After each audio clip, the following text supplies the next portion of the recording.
നമസ്കാരം. പ്രൈം ഡിബേറ്റിലേക്ക് സ്വാഗതം. ഖജനാവ് കാലി എന്ന് പറഞ്ഞ സർക്കാർ ജനങ്ങളെ ആശ്വസിപ്പിക്കാൻ വീണ്ടും വാക്കുകളുടെ ബജറ്റ്. കടം കയറുന്ന കേരളത്തിൽ ബാലഗോപാൽ തുറന്നത് വികസനത്തിന്റെ കണക്കുകളോ അതോ തെരഞ്ഞെടുപ്പിന്റെ തന്ത്രങ്ങളോ? പെൻഷൻ, ശമ്പളം, ക്ഷേമം എല്ലാം പ്രഖ്യാപനം മാത്രം. പണം എവിടെ നിന്ന് വരും എന്ന ചോദ്യം ബജറ്റ് പുസ്തകത്തിൽ കാണാനില്ല. ഇത് ജനങ്ങളുടെ ബജറ്റോ അല്ലെങ്കിൽ രാഷ്ട്രീയ ജീവൻ രക്ഷാ പാക്കേജോ? കേന്ദ്രം പണം തരുന്നില്ലെന്ന് പറഞ്ഞ് കൈകൂപ്പി നിൽക്കുന്ന സർക്കാർ അതേസമയം പെൻഷനും ശമ്പളവും വാഗ്ദാനങ്ങളുടെ പട്ടികയായി നിരത്തുന്നു. ചോദ്യം ഒന്നു മാത്രം: ഈ പണം വരുന്നത് എവിടെ നിന്ന്? ബജറ്റ് പുസ്തകത്തിൽ കണക്കുകളുണ്ട്, പക്ഷേ ഖജനാവിൽ പണമില്ല. വാചാടോപമുണ്ട്, പക്ഷേ റോഡ് മാപ്പില്ല. ഇത് വികസനത്തിന്റെ ബ്ലൂ പ്രിന്റ് അല്ല, തെരഞ്ഞെടുപ്പ് മുന്നിൽ കണ്ടുള്ള വാചക രാഷ്ട്രീയം. 10ാം വർഷവും അധികാരത്തിലിരിക്കുന്ന സർക്കാർ ജനങ്ങളോട് വീണ്ടും ചോദിക്കുന്നത് വിശ്വസിക്കൂ എന്ന് മാത്രം. പക്ഷേ കേരളം ഇന്ന് ചോദിക്കുന്നു വിശ്വാസമല്ല, കണക്ക് വേണം. പ്രഖ്യാപനമല്ല, നടപ്പാക്കൽ വേണം. ബാലഗോപാലിന്റെ ബജറ്റ് ഇത് ജനങ്ങളുടെ ഭാവിക്കുള്ള പദ്ധതി തന്നെയോ അതോ സർക്കാരിന്റെ കാലാവധി നീട്ടാനുള്ള അവസാന ശ്രമമോ? പ്രൈം ഡിബേറ്റ് ചർച്ച ചെയ്യും.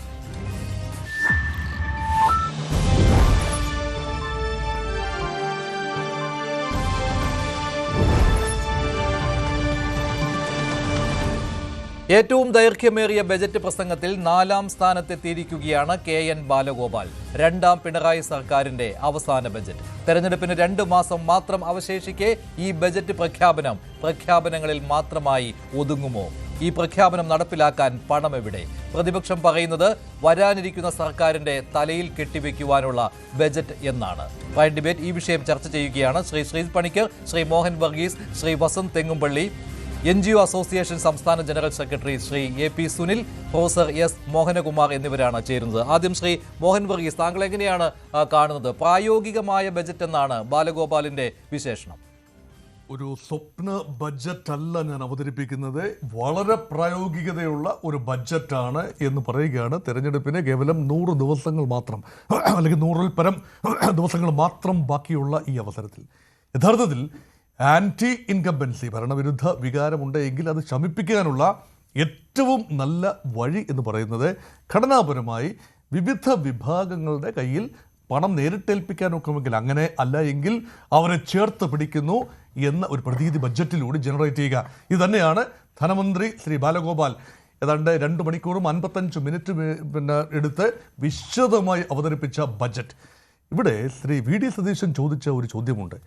ലുക്ക്, ജനുവരി അവസാനം എത്തി നിൽക്കുമ്പോൾ നിങ്ങൾ പദ്ധതി ഇതിൻ്റെ നടത്തിപ്പിന് വേണ്ടി എത്ര ശതമാനമാണ് ചെലവഴിച്ചത്? 38. അദ്ദേഹത്തിൻ്റെ കണക്കനുസരിച്ച് കേവലം 38% മാത്രമാണ് ഇപ്പോൾ പ്ലാൻ എക്സ്പെൻഡിച്ചർ എന്ന രീതിയിൽ നാളിതുവരെ ചെലവഴിച്ചത്. പരമാവധി അടുത്ത 2 മാസം കൂടി ചേർത്താലും പരമാവധി 50% കവിയാൻ ഇടയില്ല.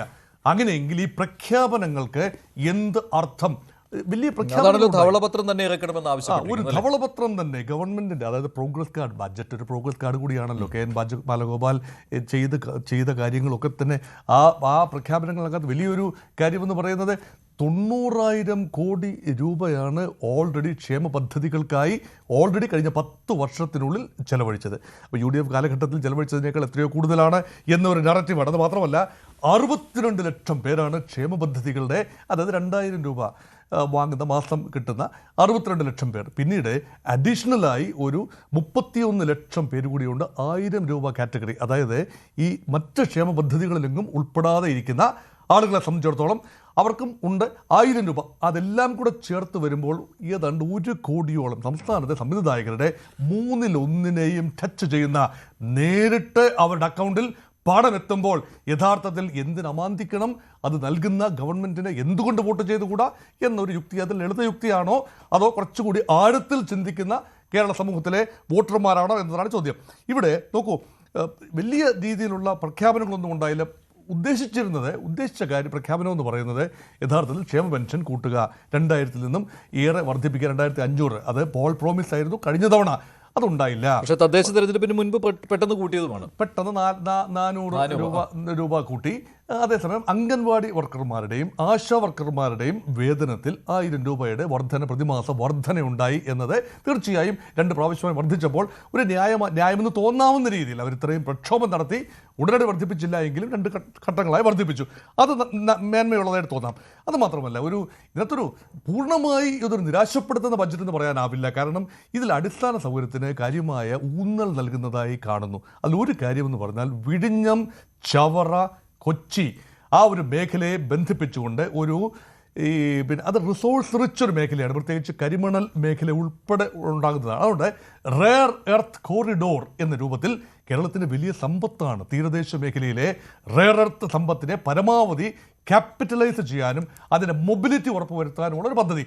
അത് വളരെ ലോജിക്കൽ ഒരു കാര്യമാണ്. അത് മാത്രമല്ല, rail, high speed rail project, അത് ഏത് രൂപത്തിൽ പേര് വിളിച്ചാലും, കെ റെയിൽ എന്ന് വിളിച്ചാലും വേറെ ഏതെങ്കിലും രൂപത്തിൽ സിൽവർ ലൈൻ എന്ന് വിളിച്ചാലും ശരി, ആ ട്രെയിൻ ഞങ്ങളുടെ ദൃഢനിശ്ചയമാണ് എന്ന് ബഡ്ജറ്റിലൂടെ പ്രഖ്യാപിക്കുകയാണ്. ഒരു ടോക്കൺ എമൗണ്ടായ 100 കോടി രൂപ അതിനുവേണ്ടി. പക്ഷേ ഏത് റെയിലാന്ന് ഇതുവരെ പ്രഖ്യാപിച്ചിട്ടില്ല, ഇതുവരെ അത് ഏതാണെന്ന് തീരുമാനിച്ചിട്ടില്ല. കാരണം കേന്ദ്രത്തിന്റെ പരിഗണനയിൽ മറ്റൊന്നാണ് എന്നതാണ്. ഇപ്പൊ അതാണ് യുക്തി. എന്തിനാണ് ഇനി പെറാൻ മതി? കാരണം ഇതിനൊക്കെ ധാരണാപത്രം ഉണ്ടാകണം, അലൈൻമെന്റ് ശരിയാകണം, ഇതൊന്നുമില്ല. പക്ഷേ 100 കോടി രൂപ അനുവദിച്ചു എന്ന് പറയുമ്പോൾ സർക്കാരിന്റെ ഇച്ഛാശക്തി അവിടെ കാണുകയാണ്. അങ്ങനെ സമഗ്ര മേഖലയും ടച്ച് ചെയ്യുക മാത്രമേ ചെയ്തിട്ടുള്ളൂ, ആഴത്തിൽ സ്പർശിച്ചു എന്ന് പറയാനാവില്ല. ടച്ച് ചെയ്തുകൊണ്ട് AP സുനിൽ, NGO അസോസിയേഷൻ സംസ്ഥാന ജനറൽ സെക്രട്ടറി, ശമ്പള പരിഷ്കരണത്തിനായിട്ട് കമ്മീഷനെ നിയോഗിച്ചിട്ടുണ്ട്. 3 മാസത്തിനുള്ളിൽ റിപ്പോർട്ട് നൽകുമെന്നാണ്. പക്ഷേ ചരിത്രം പരിശോധിച്ചു കഴിഞ്ഞാൽ ഇങ്ങനെ ഒരു ധൃതി പിടിച്ച് കമ്മീഷൻ റിപ്പോർട്ട് വരാറില്ല. നിങ്ങൾ പ്രതീക്ഷിച്ചിരുന്നത് എന്താണ്? ശമ്പള വർധനമായിരുന്നു? ഈ ബഡ്ജറ്റ് സ്പീച്ച് കേട്ടപ്പോൾ സർക്കാർ ജീവനക്കാരെ ഇത്രയും കാലം അകറ്റി നിർത്തിയിരുന്ന ഒരു സർക്കാർ ഒന്ന് പിടിച്ച് ആലിംഗനം ചെയ്യുന്നതായി അഭിനയിച്ച് കാണിച്ചു എന്നേ ഞങ്ങൾക്ക് പറയാൻ പറ്റൂ. കാര്യം നേരത്തെ ചോദിച്ചതുപോലെ ശമ്പള പരിഷ്കരണം 2024 ഞങ്ങൾക്ക് കിട്ടേണ്ടിയിരുന്ന ശമ്പള പരിഷ്കരണമാണ് 2 വർഷം വൈകി. തെരഞ്ഞെടുപ്പ് കൺമുന്നിൽ നിൽക്കുന്നു. ഇനി 2 മാസം തെരഞ്ഞെടുപ്പ് പ്രഖ്യാപിക്കാം. നേരത്തെ ബഹുമാനപ്പെട്ട ധനകാര്യ വകുപ്പ് മന്ത്രി തന്നെ പറഞ്ഞു, ഇനിയൊരു ശമ്പള കമ്മീഷനെ വെച്ച് സമയം കളയുന്നില്ല, അതിന് പകരം ഒരു കമ്മിറ്റിയെ വെച്ച് ജീവനക്കാർക്ക് ഗുണകരമായ രീതിയിൽ ഈ ശമ്പള പരിഷ്കരണം നടത്താനാണ് ഉദ്ദേശം. പക്ഷേ അതിൽ നിന്നും മലക്കം മറിഞ്ഞുകൊണ്ട് ഈ അവസാന നിമിഷത്തിൽ ഒരു ശമ്പള കമ്മീഷനെ പ്രഖ്യാപിച്ചു. അതിന് ശമ്പള കമ്മീഷന് റൂമുണ്ടാവണം, കെട്ടിടം ഉണ്ടാകണം, ഫർണിച്ചർ വേണം, കാറ് വേണം, എല്ലാ സാമഗ്രികളും ഒത്തുവരുമ്പോൾ തന്നെ 3 മാസം പൂർത്തിയാവും. ചുരുക്കി പറഞ്ഞാൽ ഈ സർക്കാരിൻ്റെ കാലയളവിൽ ശമ്പള പരിഷ്കരണം നടക്കാൻ പോകുന്നില്ല എന്ന് അരിയാഹാരം കഴിക്കുന്ന മുഴുവൻ സർക്കാർ ജീവനക്കാർക്കും അറിയാം. അതുമാത്രമല്ല, ഈ ബഡ്ജറ്റിൽ നേരത്തെ സാറ് സൂചിപ്പിച്ചതുപോലെ അലോക്കേറ്റ് ചെയ്തിരിക്കുന്ന തുകകൾ ആകെ ഇതിനകത്ത് ജീവനക്കാർക്ക് വേണ്ടി മാറ്റിവെച്ചിരിക്കുന്ന ഒരു തുക മാർച്ച് മാസത്തിൽ തരുമെന്ന് പ്രഖ്യാപിച്ചിട്ടുള്ള കുടിശ്ശികയായ 13% DAയിൽ, 5 ഗഡു DAയിൽ 1 ഗഡു 3%, അതിനുള്ള തുക മാത്രമാണ് അലോക്കേറ്റ് ചെയ്തിട്ടുള്ളത്. അതുകൊണ്ട് അത് കിട്ടുമെന്ന് നമ്മൾ പ്രതീക്ഷിക്കുന്നു. തൊട്ടടുത്ത മാസം ഏപ്രിൽ മാസത്തിൽ ബാക്കിയുള്ള 4 ഗഡു തരുമെന്ന്, അത് 10% വരും, തരുമെന്ന് വാഗ്ദാനം നൽകുന്നു. പക്ഷേ അതിനുള്ള ബജറ്റിന്റെ ഭാഗമാക്കിയിട്ടുണ്ട് അല്ലേ? അത് പറഞ്ഞിട്ടുണ്ട് തരുമെന്നുള്ളത്. പക്ഷേ അതിനുള്ള തുക വകയിരുത്തിയിട്ടില്ല എന്നാണ് ഞാൻ മനസ്സിലാക്കുന്നത്. അപ്പം തുക വകയിരുത്താതെ എങ്ങനെ ഈ പണം ജീവനക്കാരുടെ കയ്യിലേക്ക് വരും? അതുകൊണ്ടാണ് ഞാൻ പറഞ്ഞത്, ആലിംഗനം ചെയ്തു എന്ന് അഭിനയിച്ച് കാണിക്കുക മാത്രമാണ് സർക്കാർ ഇതിനകത്ത് ചെയ്തിട്ടുള്ളത്. ഇതൊരു കണ്ണിൽ പൊടിയിടൽ തന്ത്രമാണ്. അതുപോലെ വേറൊരു കാര്യം, പെൻഷൻ സ്റ്റാറ്റ്യൂട്ടറി പെൻഷനിൽ നിന്നും മാറ്റിക്കൊണ്ട് അതിലേക്ക് കൊണ്ടുപോകാമെന്നായിരുന്നു ഈ സർക്കാരിൻ്റെ വാഗ്ദാനം. ഞങ്ങൾ അധികാരത്തിൽ വന്നാൽ പങ്കാളിത്ത പെൻഷൻ പിൻവലിക്കും, സ്റ്റാറ്റ്യൂട്ടറി പെൻഷൻ നടപ്പിലാക്കും. ഇപ്പം കേന്ദ്രത്തിൽ നിന്നും പ്രധാനമന്ത്രി നരേന്ദ്രമോദി എല്ലാ സ്റ്റേറ്റിലേക്കും പുതിയ ഒരു അഷ്വേർഡ് പെൻഷൻ. എന്ത് അഷ്വറൻസ് ആണ് അതിനകത്തുള്ളത്? അതെങ്ങനെ നടപ്പാക്കും? അതാരാണ് നടപ്പാക്കുന്നത്? സർക്കാർ നേരിട്ടാണോ അതോ ഒരു ഏജൻസി വരുമോ? മെഡിസിപ്പിൻ്റെ കാര്യത്തിൽ ഞങ്ങൾക്ക് പറ്റിയ ദൗർഭാഗ്യം ഈ കാര്യത്തിൽ ഉണ്ടാകുമോ? ഈ കാര്യത്തിലൊക്കെ ആശങ്കയാണ്. മെഡിസപ്പ് ഇതുപോലെ സർക്കാർ മേഖലയിൽ നടപ്പിലാക്കാൻ ഉദ്ദേശിച്ച ഒരു പദ്ധതി ഓറിയൻ്റൽ ഇൻഷുറൻസ് കമ്പനിക്ക് കൊടുക്കുന്നു. സർക്കാർ വിഹിതം ഉറപ്പാക്കാമെന്ന് പഴയ മുഖ്യമന്ത്രി ഉമ്മൻചാണ്ടി സാറ് പറഞ്ഞത്, അതിനെ നിർദാക്ഷിണ്യം ലംഘിച്ചുകൊണ്ട് ജീവനക്കാരിൽ നിന്നും മാത്രം 620 രൂപ പിരിക്കുന്നു. അവിടെ ഓറിയൻ്റൽ ഇൻഷുറൻസ് കമ്പനിയും ജീവനക്കാരനും ഇടയിലുള്ള വെറും ഒരു ഏജന്റ് മാത്രമായിട്ട് ഈ സർക്കാർ മാറി. അതാണോ ഈ അഷ്വേർഡ് പെൻഷൻ്റെ കാര്യത്തിലും വരുന്നത് ജീവനക്കാർക്ക് ആശങ്കയുണ്ട്. HB എന്ന് പറയുന്ന ഒരു ആനുകൂല്യം, ഹൗസ് ബിൽഡിംഗ് അലവൻസ്, ജീവനക്കാർക്ക് വളരെ പ്രയോജനകരമായ ഒരു അലവൻസ് ആയിരുന്നു. അത് ഈ സർക്കാർ ഇല്ലാതാക്കി. അത് ഞങ്ങൾ തിരികെ കൊണ്ടുവരുമെന്ന് പറയുന്നു. അതെങ്ങനെ തിരികെ കൊണ്ടുവരും? സർക്കാർ മേഖലയിൽ നിലനിർത്തുകയാണോ അതോ ബാങ്കുകളുമായിട്ട് ബന്ധപ്പെട്ടാണോ? ഇതിലൊന്നും ഒരു വ്യക്തതയില്ലാത്ത പ്രഖ്യാപനങ്ങളാണ് ഇതിൽ വന്നിട്ടുള്ളത്. അതിനകത്ത് കേരള NGO അസോസിയേഷന് വളരെ വ്യക്തമായ കാഴ്ചപ്പാടുണ്ട്. കാര്യം ഈ സർക്കാരിനെ കഴിഞ്ഞ 10 വർഷമായിട്ട് ഞങ്ങൾക്ക് നേരിട്ടറിയാം. ഞങ്ങളുടെ ആനുകൂല്യങ്ങൾ ഒന്നൊന്നായി കർത്തയിൽ ചെയ്യുന്നതിൽ മത്സരബുദ്ധിയോടെ പ്രവർത്തിച്ച സർക്കാരാണ്. പിന്നെ പ്രൊഫസർ എസ് മോഹനകുമാർ കൂടി ചേരുകയാണ്. ശ്രീ മോഹനകുമാർ, ഇത് പ്രഖ്യാപനങ്ങൾ മാത്രമുള്ള ബജറ്റ്, കുറെ വാചാടോപം മാത്രം, ഒരുപാട് സമയമെടുത്തു ബജറ്റ് അവതരിപ്പിക്കുന്നതിന് വേണ്ടി. അതൊരു റെക്കോർഡിൽ ഇടം നേടുന്നു. 4ാമത്തെ ഏറ്റവും വലിയ ബജറ്റാണെന്നുള്ള ഖ്യാതിയും നേടുകയാണ്. അത് സ്പീക്കർ അവിടെ പ്രഖ്യാപിക്കുകയും ചെയ്തു നിയമസഭയിൽ. പക്ഷേ ഇതിനകത്ത് എന്താണ്, ഇത് ആര് നടപ്പാക്കും? ഈ പദ്ധതികൾ നടപ്പാക്കുവാനുള്ള പണം എവിടെയാണ്? ഇതിനെപ്പറ്റി ഒന്നും ഉള്ള പരാമർശം ഇല്ല. വെറുതെ കുറേ കാര്യങ്ങൾ പറഞ്ഞു പോകുന്നു എന്നത് മാത്രമേ കാണാൻ സാധിക്കുന്നുള്ളൂ. നോക്കൂ, ഭരണഘടനാപരമായി ഒരു നിലവിലിരിക്കുന്ന ഗവൺമെന്റ് അടുത്ത വർഷത്തേക്കുള്ള ബഡ്ജറ്റ് തയ്യാറാക്കണം. ആ തയ്യാറാക്കി അവതരിപ്പിക്കുന്ന ഭരണഘടനാപരമായ ബാധ്യത നിറവേറ്റുന്നു. ഒരുപക്ഷെ ഈ ഗവൺമെന്റ് ഇനി അടുത്ത മെയ് മാസത്തിൽ മറ്റൊരു ഗവൺമെന്റ് വരികയാണെങ്കിൽ അവർക്ക് അവരുടേതായ ബഡ്ജറ്റ് അവതരിപ്പിക്കാം. ഈ ബഡ്ജറ്റിൽ മെയ് വരെയുള്ള കാര്യങ്ങൾ നടപ്പിലാക്കാം. പക്ഷേ നടപ്പിലാക്കുമ്പോൾ ഭരണഘടനാപരമായ ബാധ്യത നിറവേറ്റണമല്ലോ. അത് നമുക്ക് അങ്ങനെ കണ്ടാൽ മതി. പക്ഷേ ഈ ഒരു ബഡ്ജറ്റ് എന്ന് പറയുന്നത് ഭരണഘടനാ പ്രകാരം ഒരു ആനുവൽ ഫൈനാൻഷ്യൽ സ്റ്റേറ്റ്മെന്റ് ആവാം, ഒരു നമ്മളുടെ സാമ്പത്തിക സ്ഥിതി വിശദീകരിക്കുന്ന ഒരു സ്റ്റേറ്റ്മെന്റ് ആവാം. പക്ഷേ ബഡ്ജറ്റ് എന്ന് പറയുന്നത് ഒരു പൊളിറ്റിക്കൽ ഡോക്യുമെന്റ് ആണ്. ഒരു രാഷ്ട്രീയ പാർട്ടിയെ സംബന്ധിച്ചിടത്തോളം ആ രാഷ്ട്രീയ പാർട്ടിയുടെ തത്വസംഹിതയും ആ രാഷ്ട്രീയ പാർട്ടി ഉയർത്തി പിടിക്കുന്ന ആശയങ്ങളും അവർ മുന്നോട്ട് വെച്ച് ആ രാഷ്ട്രീയ പാർട്ടി ഇലക്ഷനിൽ അധികാരത്തിൽ വന്നപ്പോൾ അധികാരത്തിൽ വരുന്നതിന് വേണ്ടി ജനങ്ങൾക്ക് കൊടുത്ത ഇലക്ഷൻ മാനിഫെസ്റ്റോയിൽ, പ്രകടന പത്രികയിൽ കൊടുത്ത വാഗ്ദാനങ്ങളും നിറവേറ്റേണ്ടതുണ്ട്. ആ നിറവേറ്റുന്ന പ്രക്രിയയുടെ ഭാഗമായിട്ട് വേണം ഒരു ബഡ്ജറ്റിനെ കാണാൻ. ആ രീതിയിൽ അതൊരു പൊളിറ്റിക്കൽ ഡോക്യുമെന്റ് ആണ്. പൊളിറ്റിക്കൽ ഡോക്യുമെന്റ് എന്ന് പറയാനുള്ള മറ്റൊരു കാരണം, ബഡ്ജറ്റ് എന്ന് പറയുന്ന ഒരു സംസ്ഥാനത്ത് ഉൽപ്പാദിപ്പിക്കുന്ന സമ്പത്ത് ആരുടെയെല്ലാം കയ്യിൽ എങ്ങനെയെല്ലാം വിതരണം ചെയ്യുന്നു എന്നുള്ളതാണ് ബഡ്ജറ്റ്. അത് അങ്ങനെയാണ് പൊളിറ്റിക്കൽ ഡോക്യുമെന്റ് ആവുന്നത്. ഒരാളിന്റെ കയ്യിൽ വലിയൊരു സ്പൂണും കൊടുത്ത് മറ്റൊരാളുടെ കയ്യിൽ ചെറിയൊരു സ്പൂണും കൊടുക്കുന്നതിന് പകരം നിലവിലിരിക്കുന്ന സമ്പത്തിനെ പരമാവധി കഴിയുന്ന രീതിയിൽ നീതിപൂർവമായി വിഭജിക്കാനുള്ള ഒരു ശ്രമമാണ് ഈ ബഡ്ജറ്റിൽ നടത്തിയിരിക്കുന്നത്. ഓട്ടോറിക്ഷ തൊഴിലാളികൾക്ക് വേണ്ടി മാറ്റിവെക്കുന്നു. ഇതുവരെ ഇങ്ങനെ ഒരു ബഡ്ജറ്റിൽ നമ്മൾ കണ്ടിട്ടുണ്ടോ? അടിസ്ഥാന വർഗ തൊഴിലാളി സ്കീം വർക്കേഴ്സ് ഉൾപ്പെടെ, അംഗൻവാടികളിലെ ജീവനക്കാരുൾപ്പെടെ, അംഗൻവാടികളിലും മറ്റ് സ്കൂളുകളിലുമെല്ലാം ഡെയിലി വേജസിൽ ജോലി ചെയ്യുന്ന, ഭക്ഷണം പാചകം ചെയ്യുന്നവർക്കുൾപ്പെടെ ഉള്ള കൂലിയിൽ, അവരുടെ മാസ ശമ്പളത്തിൽ കഴിയുന്നത്ര വർധനവ് വരുത്തിയിരിക്കുന്നു. സർക്കാർ ജീവനക്കാർക്ക് മാർച്ചോടുകൂടി അവരുടെ എല്ലാ DA കുടിശ്ശികകളും കൊടുത്തു തീർക്കുമെന്ന് വാഗ്ദാനം നൽകുന്നു. കഴിഞ്ഞ 10 വർഷത്തെ നമ്മളുടെ അനുഭവം നോക്കാം. ഈ 2025 ഒക്ടോബർ മാസത്തിൽ 1600 രൂപയായിരുന്ന സാമൂഹ്യക്ഷേമ പെൻഷൻ 2000 രൂപയാക്കിയപ്പോൾ അന്ന് പ്രതിപക്ഷ പാർട്ടികൾ ഉയർത്തിയിരുന്ന പ്രധാനപ്പെട്ട ഒരു ആരോപണം എന്ന് പറയുന്നത് നടപ്പിലാക്കാൻ വേണ്ടിയല്ല, തദ്ദേശ ഭരണ സ്ഥാപനങ്ങളുടെ തെരഞ്ഞെടുപ്പ് വരുന്നതിന്റെ ഭാഗമായി നടപ്പിലാക്കിയതാണ്. പക്ഷെ നമ്മുടെ അനുഭവം എന്താണ്? ഈ ജനുവരിയിൽ നമ്മളിത് ചർച്ച ചെയ്യുമ്പോൾ ഒരു മാസ കുടിശ്ശിക പോലും ഇല്ലാതെ 2000 രൂപ 62 ലക്ഷം ആളുകൾക്കും അവരുടെ സാമൂഹ്യക്ഷേമ പെൻഷന്റെ ഭാഗമായി കൊടുത്തു കഴിഞ്ഞു. ആശാ വർക്കർ കൊടുത്തു കഴിഞ്ഞു. കണക്ട് ടു വർക്ക് പ്രോഗ്രാം ഗവൺമെന്റിന്റെ അതിൽ തന്നെ ഇപ്പൊ 87,000 പേര് രജിസ്റ്റർ ചെയ്ത് കഴിഞ്ഞു.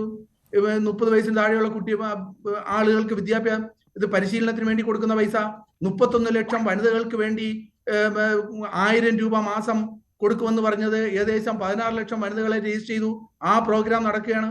ഇങ്ങനെ ഗവൺമെന്റ് എന്തെല്ലാം ചെയ്യുമെന്ന് പറഞ്ഞിട്ടുണ്ടോ അതെല്ലാം കഴിഞ്ഞ 10 വർഷത്തെ അനുഭവത്തിന്റെ അടിസ്ഥാനത്തിൽ ചെയ്ത് കാണിച്ച ഒരു ഗവൺമെന്റ്, 2 ഗവൺമെന്റുകളാണ് ഇപ്പോൾ ഇവിടെ ഉള്ളത്.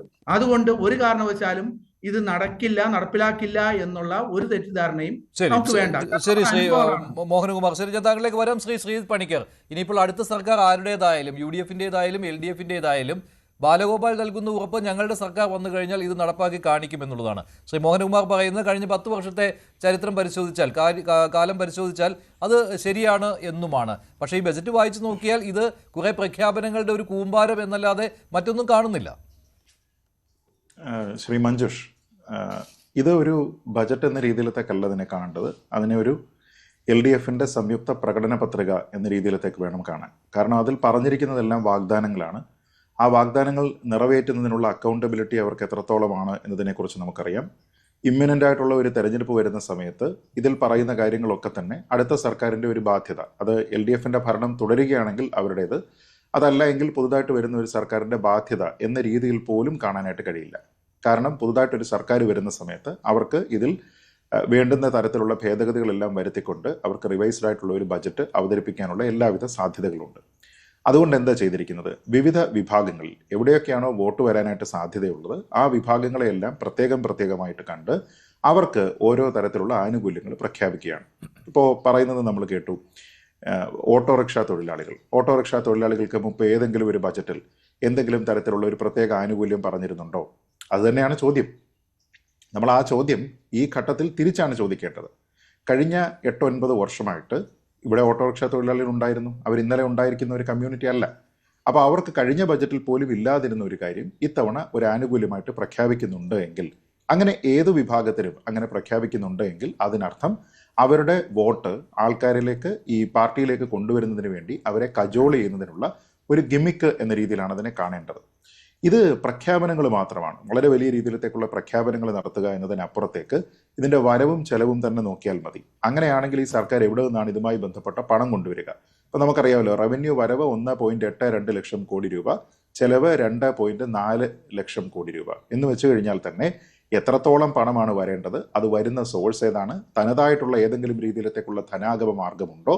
അതൊന്നുമില്ല. പിന്നെ എന്തിലാണ് കൂടുതലായിട്ട് കടമെടുക്കുക എന്നുള്ളതല്ലാതെ അതല്ല, നികുതി പിരിവ് അല്ലാതെ അധിക വരുമാനം കൂടി എന്നാണ് പറയുന്നത്. അല്ല, നോക്കൂ, അധിക വരുമാനം എവിടെ നിന്ന് കൂടാൻ? നിങ്ങൾ ഇതുവരെ പറഞ്ഞിരുന്ന, എതിർക്കുന്ന GSTയുമായി ബന്ധപ്പെട്ടിട്ടല്ലാതെ എന്ത് തരത്തിലുള്ള തനത് വരുമാനം വർദ്ധിക്കുന്ന മാർഗമാണ് ഇവിടെ ഉണ്ടായിരിക്കുന്നത്? GST കളക്ഷൻ വർദ്ധിച്ചു എന്ന് പറഞ്ഞു കഴിഞ്ഞാൽ മനസ്സിലാക്കാം. അതല്ലാതെ സർക്കാരിന് സാമ്പത്തികമായിട്ട് മെച്ചമുണ്ടാക്കുന്ന രീതിയിലത്തേക്കുള്ള എന്ത് തരത്തിലുള്ള പുതിയ വ്യവസായ പദ്ധതികൾ, പുതിയ ജോബ് ക്രിയേഷൻ പ്രോജക്റ്റുകളാണ് ഇവിടെ ഉണ്ടായിരിക്കുന്നത്? അങ്ങനെ ഒന്നുമില്ല.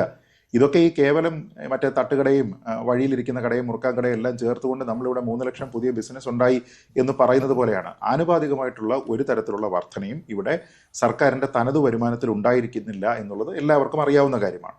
ഇനി ഇതിൽ തന്നെ ഈ ആശ അംഗൻവാടി പ്രവർത്തകരെ തന്നെ മാത്രം എടുത്ത് നോക്കിക്കോളൂ. അവരുടെ ഒരു വലിയ പ്രൊലോങ്ഡ് ആയിട്ടുള്ള ഒരു സമരം നടന്നപ്പോൾ അതിൻ്റെ ഒരു ഘട്ടത്തിൽ പോലും ഇവർക്ക് അങ്ങനെ ഒരു വാഗ്ദാനം കൊടുക്കാൻ പോലും പറ്റിയിരുന്നില്ല. അതായത് നിങ്ങളുടെ കാര്യങ്ങൾ ഞങ്ങൾ കൃത്യമായിട്ട് പരിശോധിച്ച് നിങ്ങൾക്ക് വേണ്ടുന്ന തരത്തിലുള്ള ആശ്വാസം നൽകുന്നതിന് ഞങ്ങൾ പ്രതിജ്ഞാബദ്ധമാണ് എന്ന് പറയുന്നതിന് പകരം ആ സമയത്ത് ഇവർക്കെതിരെ ഇടതുപക്ഷത്ത് തന്നെയുള്ള പല സർവീസ് സംഘടനകളുടെയും പല ട്രേഡ് യൂണിയനുകളുടെയും നേതാക്കന്മാരെ കൊണ്ട് അവരുടെ പ്രസിദ്ധീകരണങ്ങളിൽ, പ്രത്യേകിച്ച് അവരുടെ ഫ്ലാഗ്ഷിപ്പ് പ്രസിദ്ധീകരണങ്ങളിലൊക്കെ തന്നെ അവർക്കെതിരെ ലേഖനങ്ങൾ എഴുതുന്നതിനായിരുന്നു ഇവർക്കെല്ലാവർക്കും ഉണ്ടായിരുന്ന താല്പര്യം. ഇപ്പോൾ ഇലക്ഷൻ ആയി കഴിഞ്ഞപ്പോഴത്തേക്ക് അവരെ വീണ്ടും കജോൾ ചെയ്യുന്നതിന് വേണ്ടി കുറേയധികം വാഗ്ദാനങ്ങളായിട്ട് വീണ്ടും ഇത് കൊടുക്കുകയാണ്. ഞാൻ പറഞ്ഞത് അങ്ങനെയുള്ള കാര്യങ്ങളൊക്കെ നടന്നോട്ടെ. അത് പുതുതായിട്ട് വരുന്ന ഒരു സർക്കാർ അതിനെ തുടരാനായിട്ട് തീരുമാനിക്കുന്നുണ്ട് എങ്കിൽ അത് നടന്നോട്ടെ. പക്ഷെ പൂർണ്ണമായിട്ടും ഇതുവരെ പ്രഖ്യാപിക്കാത്ത കാര്യങ്ങൾ, ഇതുവരെ ന്യായമായിട്ടുള്ള ആവശ്യങ്ങൾ, അവകാശങ്ങൾ പുനഃസ്ഥാപിക്കണം എന്നൊക്കെ പറഞ്ഞുകൊണ്ട് ആൾക്കാർ പറഞ്ഞിരുന്ന സമരങ്ങളെ വളരെ മോശമായ രീതിയിലത്തേക്ക് അതിനെ ട്രീറ്റ് ചെയ്തതിനു ശേഷം ഇപ്പോൾ ജനകീയമായിട്ടുള്ള ഒരു സർക്കാരാണ്,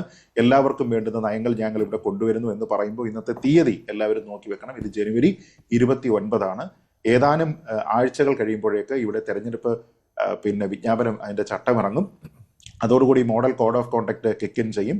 പിന്നീട് ഇതിലൊരു കാര്യവും നടപ്പാക്കാനായിട്ട് സാധ്യമല്ല. ഇത് പുതുതായിട്ട് വരുന്ന ഒരു സർക്കാരിൻ്റെ ഒരു ഉത്തരവാദിത്വം എന്ന രീതിയിലേക്ക് വരും. ആ സർക്കാർ ഇവരുടെ സർക്കാരാണെങ്കിലും പുതുതായിട്ട് വരുന്നത് മറ്റൊരു സർക്കാരാണെങ്കിലും അവരെ സംബന്ധിച്ചിടത്തോളം ഇതിനെ വേണ്ട രീതിയിലേക്ക് അമെൻഡ് ചെയ്യുന്നതിന് വേണ്ടിയിട്ടുള്ള എല്ലാവിധ പ്രൊവിഷനും രീതിയിലേക്കാണ് ഇതിനെ താങ്കൾ കാണുന്നത്. വസന്ത് തെങ്ങുംപള്ളി, ഇത് എല്ലാ സർക്കാരുകളുടെയും അവസാന ബജറ്റ് ഇങ്ങനെയാണ്. മുൻപ് വോട്ട് ഓൺ അക്കൗണ്ട് മാത്രമായിരുന്നു, ഇപ്പോൾ ഫുൾ ബജറ്റായിട്ട് തന്നെ അവതരിപ്പിക്കുകയാണ്. അതിന് കൂടുതൽ സമയം എടുക്കുകയും ചെയ്യും. കഴിഞ്ഞ കുറച്ചു കാലമായി അങ്ങനെ കണ്ടുവരുന്നതാണ്.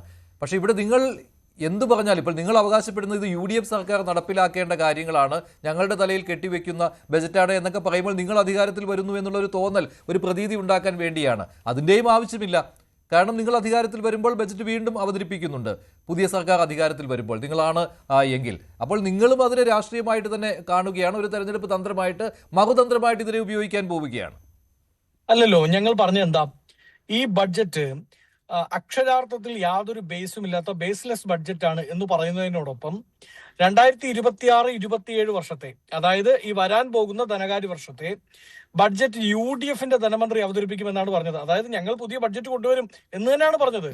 ഈ ബഡ്ജറ്റിൽ പറഞ്ഞിട്ടിരിക്കുന്ന എല്ലാ കാര്യങ്ങളും പഴയ വീഞ്ഞിനെ പുതിയ കുപ്പിയിലാക്കിയതാണെന്നും കഴിഞ്ഞ 10 വർഷക്കാലം ഇതേ കാര്യങ്ങൾ തന്നെയാണ് ബാലഗോപാലനും തോമസ് ഐസക്കും പ്രഖ്യാപിച്ചതെന്നും 85 രൂപയുടെ കോഴി മുതൽ എല്ലാ വീട്ടിലും ലാപ്ടോപ്പ് അടക്കം കിട്ടിക്കൊണ്ടിരിക്കുന്നതിന്റെ അവസ്ഥയിലാണ് നമ്മൾ ഉള്ളത് എന്നാണ് ഞാൻ മനസ്സിലാക്കുന്നത്. നേരത്തെ സംസാരിച്ച പ്രൊഫസർ മോഹൻകുമാർ അദ്ദേഹം പറഞ്ഞു ഈ സർക്കാരിന് ഇച്ഛാശക്തി ഉണ്ട്, ഇതിനു മുമ്പ് പ്രഖ്യാപിച്ച പലതും നടപ്പിലാക്കി കാണിച്ചു എന്നാണ് പറയുന്നത്. അപ്പൊ ഞാൻ പ്രതീക്ഷിക്കുന്നത് അദ്ദേഹം സൂമിലാണ് ജോയിൻ ചെയ്തിരിക്കുന്നത്. അപ്പോൾ രണ്ടാം പിണറായി ഗവൺമെന്റിന്റെ രണ്ടാമത്തെ ബഡ്ജറ്റിൽ ബാലഗോപാൽ പ്രഖ്യാപിച്ച എല്ലാ വീട്ടിലും ലാപ്ടോപ്പ്, ആ ലാപ്ടോപ്പിന്റെ വകയായി സൗജന്യമായി സർക്കാർ കൊടുക്കുമെന്ന് പറഞ്ഞ ആ ലാപ്ടോപ്പ് ഉപയോഗിച്ചാണ് അദ്ദേഹം ഈ പറയുന്ന നമ്മുടെ ചർച്ചയിൽ പങ്കുചേരുന്നത് എന്ന് ഞാൻ വിശ്വസിക്കുകയാണ്. കാരണം കേരളത്തിൽ അത് കിട്ടിയ ആരെയും എനിക്കറിയില്ല, അദ്ദേഹത്തിന് അങ്ങനെ കിട്ടിയിട്ടുണ്ടോ എന്ന് എനിക്കറിയില്ല.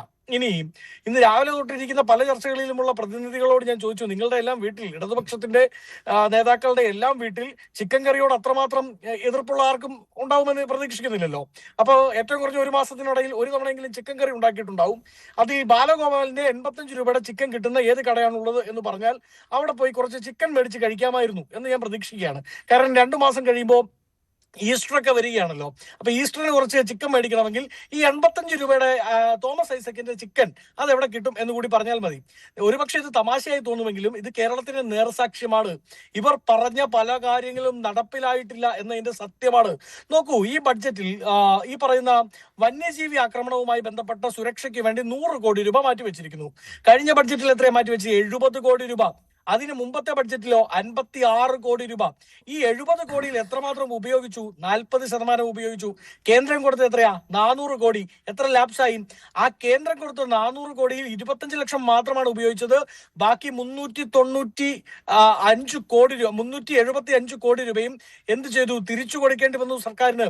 അതായത് വന്യജീവി ആക്രമണം അതിന്റെ പീക്കിൽ നിൽക്കുമ്പോൾ സർക്കാർ പ്രഖ്യാപിച്ച പണം പോലും ഉപയോഗിക്കുന്നില്ല. പിന്നെയാണ് അവർ 100 കോടി കൂടി ഇനി പ്രഖ്യാപിക്കുന്നത്. വേറൊരു രസമുണ്ട്, ഏതെങ്കിലും ബഡ്ജറ്റിൽ ട്രംപിനെയൊക്കെ വിമർശിക്കാൻ ഒരു ബഡ്ജറ്റ് പ്രസംഗം ഉപയോഗിക്കുക എന്ന് പറഞ്ഞാൽ ഏത് ഏത് ഏത് വിവരമുള്ള ആരെങ്കിലും അങ്ങനെ ചെയ്യുമോ? സ്വപ്ന ലോകത്തെ ബാലഭാസ്കർ എന്ന് പറഞ്ഞൊരു സിനിമയുണ്ട് ജയറാമിന്റെ. ആ കണക്കിനാണ് സ്വപ്ന ലോകത്തെ ബാലഭാസ്കറായി മാറിയിരിക്കുകയായിരുന്നു ധനമന്ത്രി. ഇന്ന് ട്രംപിനെ പേടിപ്പിച്ചു കളഞ്ഞു ബഡ്ജറ്റിലൂടെ. ട്രംപ് അടങ്ങിയിരുന്നോളം, ഇല്ലെങ്കിൽ ഉണ്ടല്ലോ ഞങ്ങളുടെ ബഡ്ജറ്റിൽ ട്രംപിനെതിരെ ഞങ്ങൾ ഫണ്ട് വകയിരുത്തും. ലോക സമാധാനത്തിനായിട്ട് തുക നീക്കിവെച്ചവരാണ്. അല്ല, ആ സമാധാനത്തിന്റെ പൈസ എടുത്ത് ഇവർ പുട്ടടിച്ചു. അങ്ങനെ അവർക്കെല്ലാം സമാധാനം കിട്ടി. ആ പൈസ കിട്ടി, എല്ലാവർക്കും കുറച്ച് സമാധാനം ആശ്വാസമൊക്കെ കിട്ടി എന്നതിനപ്പുറത്ത് 2 കോടി രൂപയാണ് ശ്രീ മഞ്ജുഷ് ലോക സമാധാനത്തിന് മാറ്റിവെച്ചത്. ഇപ്പൊ ഇന്ന് സൗഹാർദ്ദത്തിന് ഒരു 2 കോടി മാറ്റിവെച്ചിട്ടുണ്ട്. മതസ്പർദ്ധ ഉണ്ടാക്കാൻ ശ്രമിക്കുന്നവർക്കെതിരെ ആർക്കുമെതിരെ കേസെടുക്കാത്ത, അവരെ എല്ലാം കയറൂരി വിടുന്ന, ക്രിസ്മസ് കരോൾ സംഘത്തിന് നേരെയും ഈ പറയുന്ന പാലക്കാട് നീ അഫ്ഗാനിസ്ഥാനിയാണോ എന്ന് ചോദിച്ച് തല്ലിക്കൊല്ലുകയൊക്കെ ചെയ്യുന്ന പിണറായി വിജയൻ പോലീസിന്റെ കീഴിലാണ് ഇന്ന് മതസൗഹാർദ്ദത്തിന് വേണ്ടി പണം. എന്നിട്ട് ഇവരെന്ത് ചെയ്യുന്നറിയോ? ക്രിസ്മസ്, ഈസ്റ്റർ, വിഷു, ബക്രീദ് തുടങ്ങിയ ആഘോഷങ്ങളിൽ ഈ പണം എടുത്ത് മുഖ്യമന്ത്രിയുടെ നേതൃത്വത്തിൽ ഒരു ആഘോഷ വിരുന്നങ്ങ് സംഘടിപ്പിക്കും. എന്ത്? മതസൗഹാർദ്ദത്തിന് വേണ്ടി മുഖ്യമന്ത്രിയുടെ പേരിൽ നേതൃത്വത്തിൽ വിരുന്ന്. മോഹൻകുമാർ, ഇങ്ങനെ പണം നീക്കി വെക്കുന്നുണ്ട്, പക്ഷേ അതിന്റെ വിനിയോഗം നടക്കുന്നില്ല, ആ ആവശ്യത്തിന് വേണ്ടി വിനിയോഗം നടക്കുന്നില്ല എന്നതാണ് പ്രധാനപ്പെട്ട പരാതി, പ്രധാനപ്പെട്ട ആരോപണം എന്ന് പറയുന്നത്. ഈ ലോക സമാധാനത്തിന് വേണ്ടി പണം നീക്കി വെച്ചത് അതിന് ഉദാഹരണമായിരുന്നു പഴയ ബജറ്റിൽ. ഇത്തവണ മതസൗഹാർദ്ദത്തിനായിട്ടും അതുപോലെ പണം നീക്കി വെച്ചിട്ടുണ്ട്. നോക്കൂ, പണ്ട് ബ്രിട്ടീഷുകാർ ഇന്ത്യ ഭരിച്ചുകൊണ്ടിരുന്നപ്പോൾ അവർ നമ്മളെ നാട്ടിലെ ഗ്രാമങ്ങളിൽ നിന്ന് ടാക്സ് പിരിച്ചെടുക്കാൻ അവിടുത്തെ ഇന്ന് നമ്മൾ കാണുന്ന വില്ലേജ് ഓഫീസറുടെ പഴയ രൂപത്തിലുള്ള ആളുകളെ പറഞ്ഞ് വിശ്വസിപ്പിച്ചിരുന്നത് നിങ്ങളുടെ ഗ്രാമം എന്ന് പറയുന്നത് സെൽഫ് കണ്ടെയ്ൻഡ് എൻറ്റിറ്റിയാണ്, അത് ലോകവുമായി ഒരു ബന്ധവുമില്ല, അതുകൊണ്ട് നിങ്ങളുടെ ഗ്രാമം വളരെ സ്വതന്ത്രമായ, ഇവിടെ വേണ്ട എല്ലാ കാര്യങ്ങളും ഇവിടെ തന്നെ ഉൽപ്പാദിപ്പിച്ച് ഇവിടെ തന്നെ ജീവിക്കുന്ന റോബിൻസൺ ക്രൂസോ പോലുള്ള ഒരു ഐലൻഡിൽ ഒറ്റയ്ക്ക് ജീവിക്കുന്ന ആളുകളാണ് എന്ന് പറഞ്ഞ് വിശ്വസിപ്പിച്ചിരുന്ന ഒരു തത്വസംഹിതയുണ്ട്. എനിക്ക് അതിശയം തോന്നുന്നത് അമേരിക്കൻ പ്രസിഡന്റ് ട്രംപിനെ ആരാധകര് ലോകത്തെങ്ങുമില്ല, അമേരിക്കയിൽ പോലുമില്ല. പക്ഷെ കേരളത്തിലുണ്ടല്ലോ എന്ന് അത് ട്രംപിന് ഏതായാലും ഒരു ആശ്വാസം പകരുന്ന ഒരു കാര്യമായിരിക്കും. ഇത് അറിഞ്ഞാൽ ട്രംപ് നാളെ തന്നെ ഇദ്ദേഹത്തിന് വേണ്ടി കത്തയക്കുകയും ചെയ്യും. പക്ഷെ എന്താണ് ഇവിടെ സംഭവിക്കുന്നത്?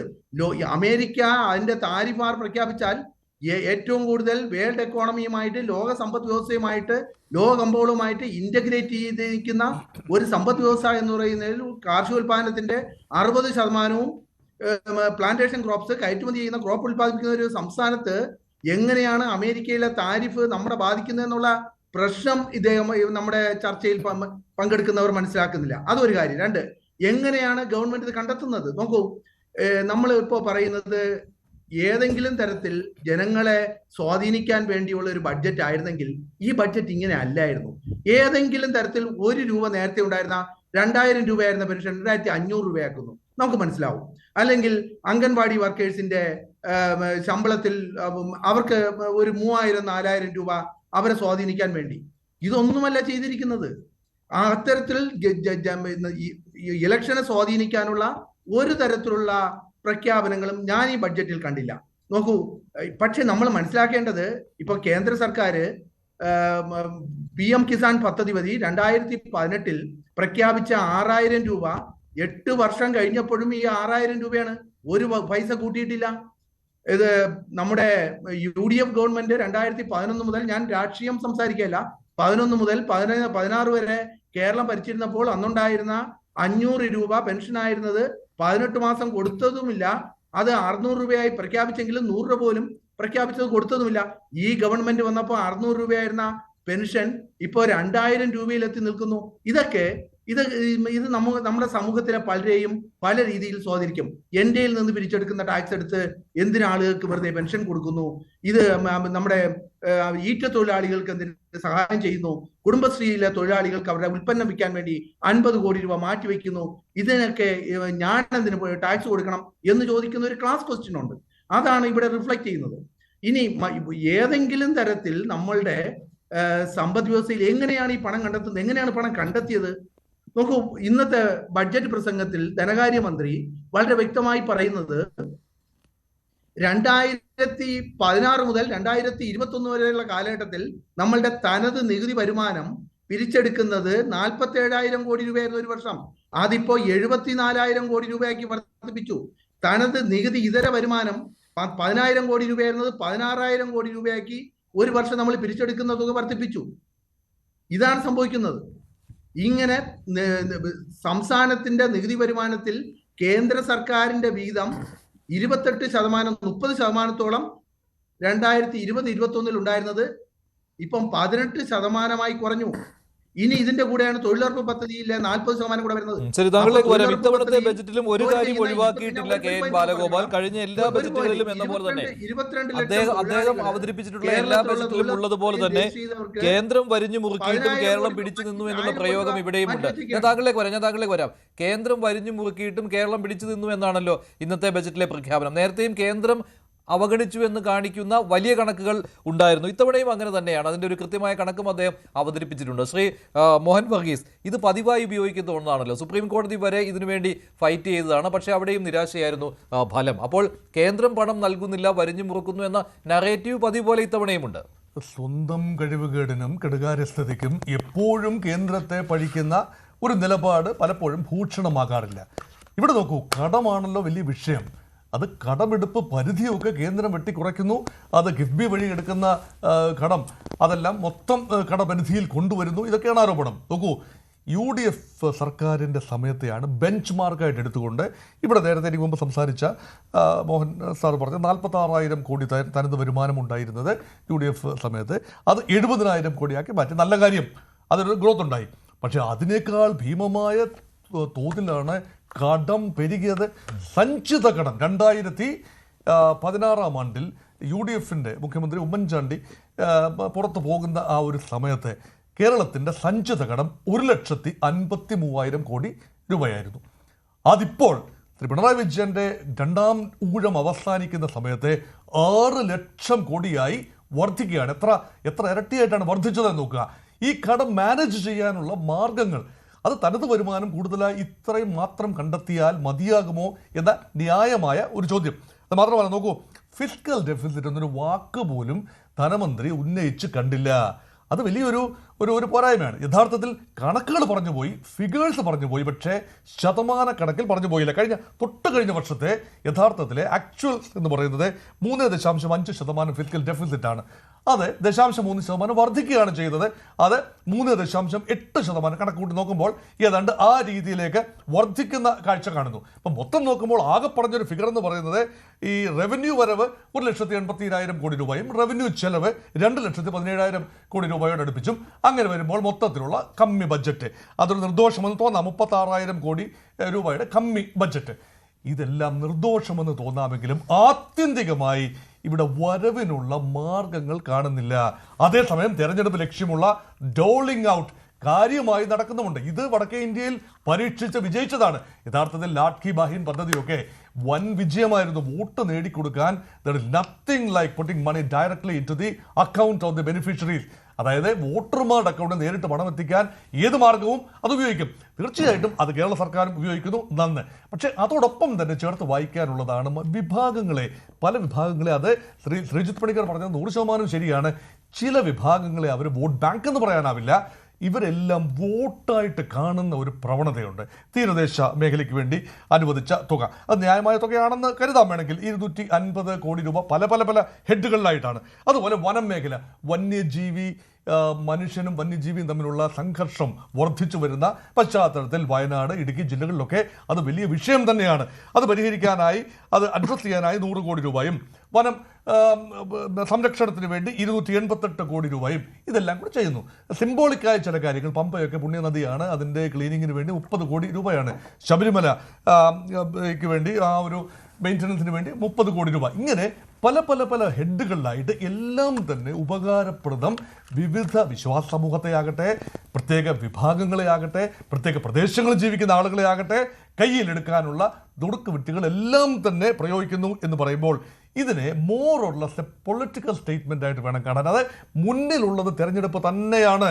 ആ തെരഞ്ഞെടുപ്പിന് വേണ്ടി ഇനി അധികം അവസരങ്ങളില്ല. കാരണം പ്രതിരോധത്തിൽ നിൽക്കുമ്പോൾ എല്ലാ വിഭാഗങ്ങളെയും ചേർത്ത് പിടിക്കുന്നു. ഈ ദുർബല വിഭാഗങ്ങളെ വലിയ രീതിയിൽ ചേർത്ത് പിടിക്കുന്നു എന്ന പ്രതീതി ഉണ്ടാവുകയാണ്. അതേസമയം മധ്യവർഗത്തിന് വലിയ രീതിയിൽ, അതാണ് ശമ്പളം എന്ന് പറയുന്നത് വലിയൊരു തട്ടിപ്പായി വരും. കേവലം 2% പേര് മാത്രമാണ് ഡയറക്ട്ലി അല്ലെങ്കിൽ ഇൻഡയറക്ട്ലി ഗവൺമെൻറ്റിൻ്റെ ശമ്പളം പറ്റുന്ന, ഗവൺമെൻറ് നൽകുന്ന ശമ്പളം പറ്റുന്ന ആളുകൾ. ഡയറക്ട്ലി ശമ്പളം പറ്റുന്ന 1% കാണൂ, ഇൻഡയറക്ട്ലി ഉൾപ്പെടെ എയ്ഡഡ് സ്ഥാപനങ്ങൾ ഉൾപ്പെടെ വരുമ്പോൾ 2% വരും. അവർക്ക് വേണ്ടി ലഭിക്കുന്ന തുക വലിയൊരു തുകയാണ്. നോക്കൂ, അത് തന്നെ ശമ്പള കമ്മീഷൻ, ഇത്രയും കാലം പ്രഖ്യാപിക്കാതിരുന്ന ശമ്പള കമ്മീഷൻ അവസാന നിമിഷം 11-ാം മണി നേരത്തെ പ്രഖ്യാപിക്കുകയാണ്. 5 വർഷം കൂടുമ്പോഴാണല്ലോ സാധാരണ ശമ്പള പരിഷ്കരണം സംസ്ഥാനത്ത് ഉണ്ടാകേണ്ടത്. കേന്ദ്രത്തിൽ 10 വർഷം കൂടുമ്പോഴാണ്. ഇത് 2024 ഉണ്ടാകേണ്ടത്. ഇപ്പോൾ ഇതാ വളരെ വൈകിയ അവസരത്തിൽ 3 മാസം ബ്രീതിങ് സ്പേസ് മാത്രം കൊടുത്തുകൊണ്ട് ഒരു റിപ്പോർട്ട് സമർപ്പിക്കാൻ പറയുകയാണ്. ഇതിനകത്തൊരു ദുഷ്ടലാക്കുണ്ട്.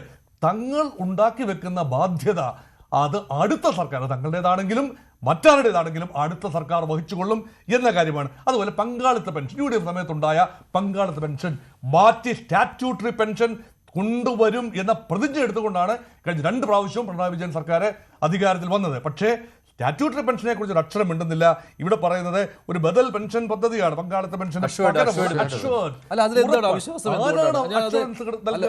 NGO അസോസിയേഷൻ ആണ് അതിനകത്ത് അവിശ്വാസം പറഞ്ഞത്. എന്താണ് അതിനകത്ത് ഒരു അവിശ്വാസം ശ്രീ സുനിൽ?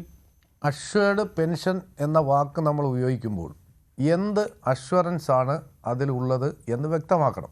അല്ല, ഒരു വാക്ക് അഷ്വേർഡ് പെൻഷൻ നരേന്ദ്രമോദിജി പറഞ്ഞു, അത് കേരളത്തിൽ നടപ്പാക്കുന്നു. നേരത്തെ ഒരു പ്രീസിഡൻസ് ഉണ്ട് ഈ കാര്യത്തിൽ. പങ്കാളിത്ത പെൻഷൻ കേരളത്തിൽ നടപ്പാക്കിയത് ഉമ്മൻചാണ്ടിയുടെ സർക്കാരാണ്, ശരിയാണ്. അദ്ദേഹം നടപ്പിലാക്കിയ പങ്കാളിത്ത പെൻഷൻ ഞങ്ങൾ അധികാരത്തിൽ വന്നാൽ ഇല്ലാതാക്കി പഴയ പെൻഷൻ നടപ്പിലാക്കും എന്ന് പറഞ്ഞത് ഈ സർക്കാരാണ്. പക്ഷേ ഈ സർക്കാർ അധികാരമേറ്റ് 10 വർഷം കഴിഞ്ഞിട്ടും അത് നടപടിയിലേക്ക് പോയില്ല. ഒരു കമ്മീഷനെ വെച്ചു, ആ കമ്മീഷൻ പഠിച്ചു. കമ്മീഷൻ പഠിച്ച കാര്യം മന്ത്രിസഭയുടെ ഉപസമിതി പഠിച്ചു, ഉദ്യോഗസ്ഥർ പഠിച്ചു. ആ റിപ്പോർട്ടിൻ്റെ ഒരു കോപ്പി വിവരാവകാശം ചോദിച്ചാൽ തന്നില്ല. സുപ്രീം കോടതി വരെ പോയിട്ടാണ് അതിൻ്റെ ഒരു കോപ്പി കിട്ടിയത്. ഇതിലൊക്കെ ഒരു രഹസ്യാത്മക സ്വഭാവം സൂക്ഷിച്ചുകൊണ്ട് ചെയ്തതെന്താണ്? ബാക്കി വിഭാഗത്തിൽപ്പെടുന്ന ആളുകളെ കൂടി ആ പെൻഷനിലേക്ക് കൊണ്ടുവന്നു. എന്നിട്ട് അതിന് വേണ്ടി എന്തോ അതിൻ്റെ ഇടപാട് നമുക്ക് മനസ്സിലാവുന്നില്ല. കേന്ദ്രത്തിൽ നിന്ന് ഒരു സഹായം കിട്ടി എന്നാണ് നമുക്കറിയാൻ കഴിയും. ഈ പങ്കാളിത്ത പെൻഷൻ ചേർക്കുന്നതിന് വേണ്ടി കേന്ദ്രത്തിൽ നിന്ന് ഒരു അസിസ്റ്റൻസ് സർക്കാരിന് ലഭിക്കുന്നു എന്നാണ് കേൾക്കുന്നത്. അപ്പം പുതിയൊരു പെൻഷൻ സ്കീം വരുമ്പോഴും അങ്ങനെ ഒരു പ്രതീക്ഷ സർക്കാർ വയ്ക്കുന്നുണ്ടോ എന്ന സംശയം കേരളത്തിലെ ജീവനക്കാർക്കുണ്ട്. ജീവനക്കാർക്കുള്ള പ്രധാനപ്പെട്ട ആവശ്യം പുതിയ പെൻഷൻ സ്കീമിലേക്കൊന്നും പോകണ്ട, ഉണ്ടായിരുന്ന പെൻഷൻ അതേപടി നിലനിർത്തുക എന്നുള്ളതാണ്. അപ്പോൾ അതുകൊണ്ട് ഈ കാര്യങ്ങളിലെല്ലാം ഒരു വ്യക്തത വരണം. അത് പെൻഷനായാലും DA ആയാലും. ഇതൊരു ശമ്പള പരിഷ്കരണ കമ്മീഷനെ പ്രഖ്യാപിക്കുമെന്ന് പ്രഖ്യാപിച്ച ഒരു ബഡ്ജറ്റ് സ്പീച്ചാണ്.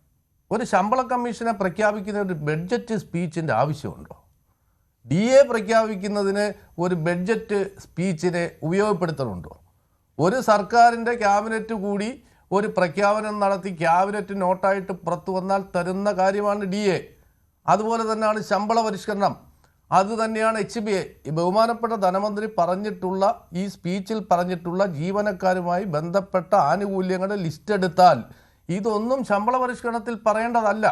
ഇതൊരു ക്യാബിനറ്റ് മീറ്റിംഗ് കൂടി നോട്ടാക്കി പുറത്തൊരു ഉത്തരവാക്കി തരേണ്ട കാര്യങ്ങളാണ്. ഒരു പർവ്വതീകരിച്ച് ഈ പിടിച്ചു വച്ചിരുന്നതെല്ലാം അവസാനം കൊണ്ട് തരുന്നു എന്ന് പറയുമ്പോൾ നേരത്തെ സൂചിപ്പിച്ചതുപോലെ ബഹുമാനപ്പെട്ട പ്രതിപക്ഷ നേതാവ് പറഞ്ഞതുപോലെ ഇത് അടുത്ത സർക്കാരിൻ്റെ തലയിലേക്ക് കയറ്റി. ഇതിന് പണ്ടൊരു ഉദാഹരണമുണ്ട്. ബഹുമാനപ്പെട്ട നായനാർജി കേരളത്തിൻ്റെ മുഖ്യമന്ത്രിയായിട്ടിരുന്നപ്പോൾ അന്ന് പ്രഖ്യാപിച്ച 5% ക്ഷാമബത്ത ബഡ്ജറ്റിൽ പ്രഖ്യാപിച്ചു, തുക വകയിരുത്തിയില്ല, ആ സർക്കാർ കൊടുത്തില്ല. പിന്നീട് വന്ന AK ആന്റണിയുടെ സർക്കാരാണ് ആ DA തന്ന ഒരു സാഹചര്യമുള്ളത്. ഇതൊക്കെ പഴയ കാലങ്ങളിൽ ഉള്ളതാണ്. അത് വീണ്ടും ആവർത്തിക്കുന്നു. കുറേ വീക്കർ സെക്ഷൻസിനൊപ്പം സർക്കാർ ജീവനക്കാരെ കൂടി പരിഗണിച്ചുകൊണ്ട് നിങ്ങളെ എല്ലാം ഞങ്ങൾ പരിഗണിക്കുന്നു, നിങ്ങൾക്ക് ഇത്ര ധനസഹായം തരുന്നു, പക്ഷെ ഞങ്ങൾ ആ തുക വകയിരുത്തില്ല എന്ന് പറഞ്ഞ് പുതിയൊരു മോഹൻകുമാർ അതിനുള്ള മറുപടി. അഷ്വേർഡ് പെൻഷന്റെ കാര്യത്തിലൊക്കെ സർക്കാർ ജീവനക്കാർക്ക് സംശയം നിൽക്കുകയാണ്. NGO അസോസിയേഷന്റെ പ്രതിനിധിയാണ് അദ്ദേഹം. ചിലപ്പോൾ അദ്ദേഹം രാഷ്ട്രീയമായിട്ട് അത് പറയും. പക്ഷെ ഇത് എന്ത് അഷുറൻസ് ആണ് ഇക്കാര്യത്തിലുള്ളത്? നോക്കൂ, ഈ നമ്മുടെ സ്റ്റാറ്റ്യൂട്ടറി പെൻഷൻ കേന്ദ്ര സർക്കാർ നടപ്പിലാക്കുന്നത് 2004 മുതലാണ്. അന്ന് 2004 ഇന്ത്യയിൽ നിലവിലിരുന്ന ഗവൺമെന്റ് ഏതാണെന്ന് ഞാൻ പറയേണ്ടതില്ലല്ലോ. കേരളത്തിൽ അതിനുശേഷം വന്ന ഇടതുപക്ഷ ഗവൺമെന്റ് അത് നിഷേധിച്ചു. 2014 മുതലാണ് കേരളത്തിലെ സ്റ്റാറ്റ്യൂട്ടറി പെൻഷൻ വിഡ്രാ ചെയ്തിട്ട് പങ്കാളിത്ത പെൻഷൻ നടപ്പിലാക്കി തുടങ്ങിയത്. അന്നും ആരായിരുന്നു കേരളത്തിലെ ഭരണത്തിലിരുന്നതെന്ന് ഞാൻ പറയണ്ടല്ലോ, അത് രാഷ്ട്രീയത്തിലേക്ക് പോണ്ട. ഇപ്പോൾ പ്രഖ്യാപിച്ചിരിക്കുന്ന പെൻഷൻ, അഷ്വേർഡ് പെൻഷന്റെ പ്രത്യേകത സ്റ്റാറ്റ്യൂട്ടറി പെൻഷന് തുല്യമായിട്ടെന്നുള്ളതാണ്. ഡീറ്റെയിൽസ് പുറത്തു വന്നിട്ടില്ല. സ്റ്റാറ്റ്യൂട്ടറി പെൻഷൻ എന്ന് പറഞ്ഞാൽ നിങ്ങൾ അവസാനം വാങ്ങിയ ശമ്പളത്തിന്റെ നേര് പകുതി, അതിൽ നിന്ന് HRA കുറച്ചിട്ട്, HRA മറ്റ് അലവൻസും സിറ്റി കോമ്പൻസേറ്ററി അലവൻസും ബാക്കിയുള്ളത് നിങ്ങൾക്ക് തരുന്നു, 50% തരുന്നു. ആ പെൻഷൻ ഉറപ്പാക്കുമെന്നാണ് പറയുന്നത്. അപ്പോ ഈ സ്റ്റാറ്റ്യൂട്ടറി പെൻഷൻ എടുത്തു കളഞ്ഞത് ഉത്തരവാദികൾ ആരാണ്? ആ സ്റ്റാറ്റ്യൂട്ടറി പെൻഷൻ കേരളത്തിലും കേന്ദ്രത്തിലും നടപ്പിലാക്കിയത് ആരുടെ കാലഘട്ടത്തിലാണ്? ഈ കാര്യങ്ങളൊക്കെ നമ്മളിവിടെ ചർച്ച ചെയ്യണം. ഇതിന് ഒരു ബദലായിട്ട് ഇപ്പോൾ പ്രഖ്യാപിച്ചിരിക്കുന്നത് സ്റ്റാറ്റ്യൂട്ടറി പെൻഷൻ സ്കീമിൽ എന്താണോ ജീവനക്കാർക്ക് കിട്ടുന്നത് അതിന് തുല്യമായ പെൻഷൻ അഷ്യൂർ ചെയ്യുന്നു എന്നുള്ളതാണ്. ഇനി എൻ്റെ ഡീറ്റെയിൽസ് വരുമ്പോൾ നമുക്ക് എൻ്റെ അതിൽ കൂടുതൽ വ്യക്തതയിലേക്ക് നമുക്ക് വരാൻ കഴിയും. പക്ഷേ ഈ ഫെബ്രുവരി മാസത്തിലും മാർച്ച് മാസത്തിലുമായി എല്ലാ ക്ഷാമബത്തെയും കൊടുത്തു തീർക്കുമെന്ന് പ്രഖ്യാപിച്ചിട്ടുള്ള ഒരു ഗവൺമെന്റാണിത്. ആ ഗവൺമെന്റ് മെയ് മാസത്തിലെ അധികാരമൊഴിയുള്ളൂ. നമുക്ക് നോക്കാം, ഇതുവരെയുള്ള പ്രഖ്യാപനങ്ങളൊന്നും ചെയ്യാതിരുന്നിട്ടില്ലല്ലോ. അപ്പോ ഇത് നമുക്ക് നോക്കാം, അത് ചെയ്യുമോ ചെയ്യില്ലേ എന്ന്. പിന്നെ ശമ്പള കമ്മീഷൻ നോക്കൂ, 7th പേ കമ്മീഷൻ 2025 ഡിസംബറിൽ എൻഡ് ചെയ്യുന്നതിന് 6 മാസം മുമ്പേ ആയിരുന്നു കേന്ദ്ര സർക്കാർ 8th പേ കമ്മീഷൻ ഡിക്ലെയർ ചെയ്യേണ്ടത്. കേന്ദ്ര സർക്കാർ നടപ്പിലാക്കിക്കൊണ്ടിരിക്കുന്ന 7th പേ കമ്മീഷൻ ഇന്നും കേന്ദ്ര സർക്കാരിന്റെ പല സെക്ടറുകളിലും ഇംപ്ലിമെന്റ് ചെയ്തിട്ടില്ല. ഇനി 8th പേ കമ്മീഷൻ ഇപ്പോഴാണ് കേന്ദ്ര സർക്കാർ അനൗൺസ് ചെയ്തത്. അനൗൺസ് ചെയ്താൽ കോൺസ്റ്റിറ്റ്യൂട്ട് ചെയ്ത അടുത്ത കാലത്താണ്. ഇത് ഡിസംബർ 31 തീരുമ്പോൾ ജനുവരി 1 മുതൽ ഇംപ്ലിമെന്റ് ചെയ്യണമെങ്കിൽ ഡിസംബർ 2025 തന്നെ അത് കോൺസ്റ്റിറ്റ്യൂട്ട് ചെയ്തതിന്റെ റിപ്പോർട്ട് പുറത്തു വരണമായിരുന്നു. ഇതുവരെ ഇതെങ്ങനെയാണ്? അതിനെപ്പറ്റിയൊന്നും ഒരു പരാതിയും ആരും പറയുന്നത് കേട്ടില്ല. ഏതായാലും കേരള സർക്കാർ ശമ്പള കമ്മീഷൻ 12ാം ധനകാര്യ ശമ്പള കമ്മീഷൻ കോൺസ്റ്റിറ്റ്യൂട്ട് ചെയ്യാൻ തീരുമാനിച്ചു. അത് 3 മാസത്തിനകം നടപ്പിലാക്കും. അങ്ങനെ നടപ്പിലാക്കുമ്പോൾ അതിന്റെ അരിയർ ഉൾപ്പെടെയുള്ള ഇത് 3 മാസത്തിനുള്ളിൽ നടപ്പിലാക്കും എന്നുള്ളത് പുകമറയാണല്ലോ. 3 മാസം കൊണ്ട് ഓഫീസ് പോലും ഉണ്ടാകുമോ എന്നുള്ള കാര്യം സംശയപ്പെടല. 3 മാസം കൊണ്ട് നടപ്പാകില്ല എന്ന് ഈ പ്രഖ്യാപനം പ്രഖ്യാപിച്ചവർക്ക് പോലെ തന്നെ അറിയാവുന്ന കാര്യമാണല്ലോ ശ്രീ മോഹനകുമാർ. എങ്ങനെ 3 മാസം കൊണ്ട് ഒരു ശമ്പള പരിഷ്കരണ കമ്മീഷൻ റിപ്പോർട്ട് നൽകി അത് പ്രാവർത്തികമാക്കുമെന്നൊക്കെ? കമ്മീഷൻ ഇല്ലായിരുന്നെങ്കിൽ ഒരുപക്ഷെ നടന്നേനെ. അതെ അതെ, ഇപ്പോഴത്തെ സമിതിയായിരുന്നു. കമ്മീഷനെ വെച്ചത് ഒരുപക്ഷെ അതിനായിരിക്കാം.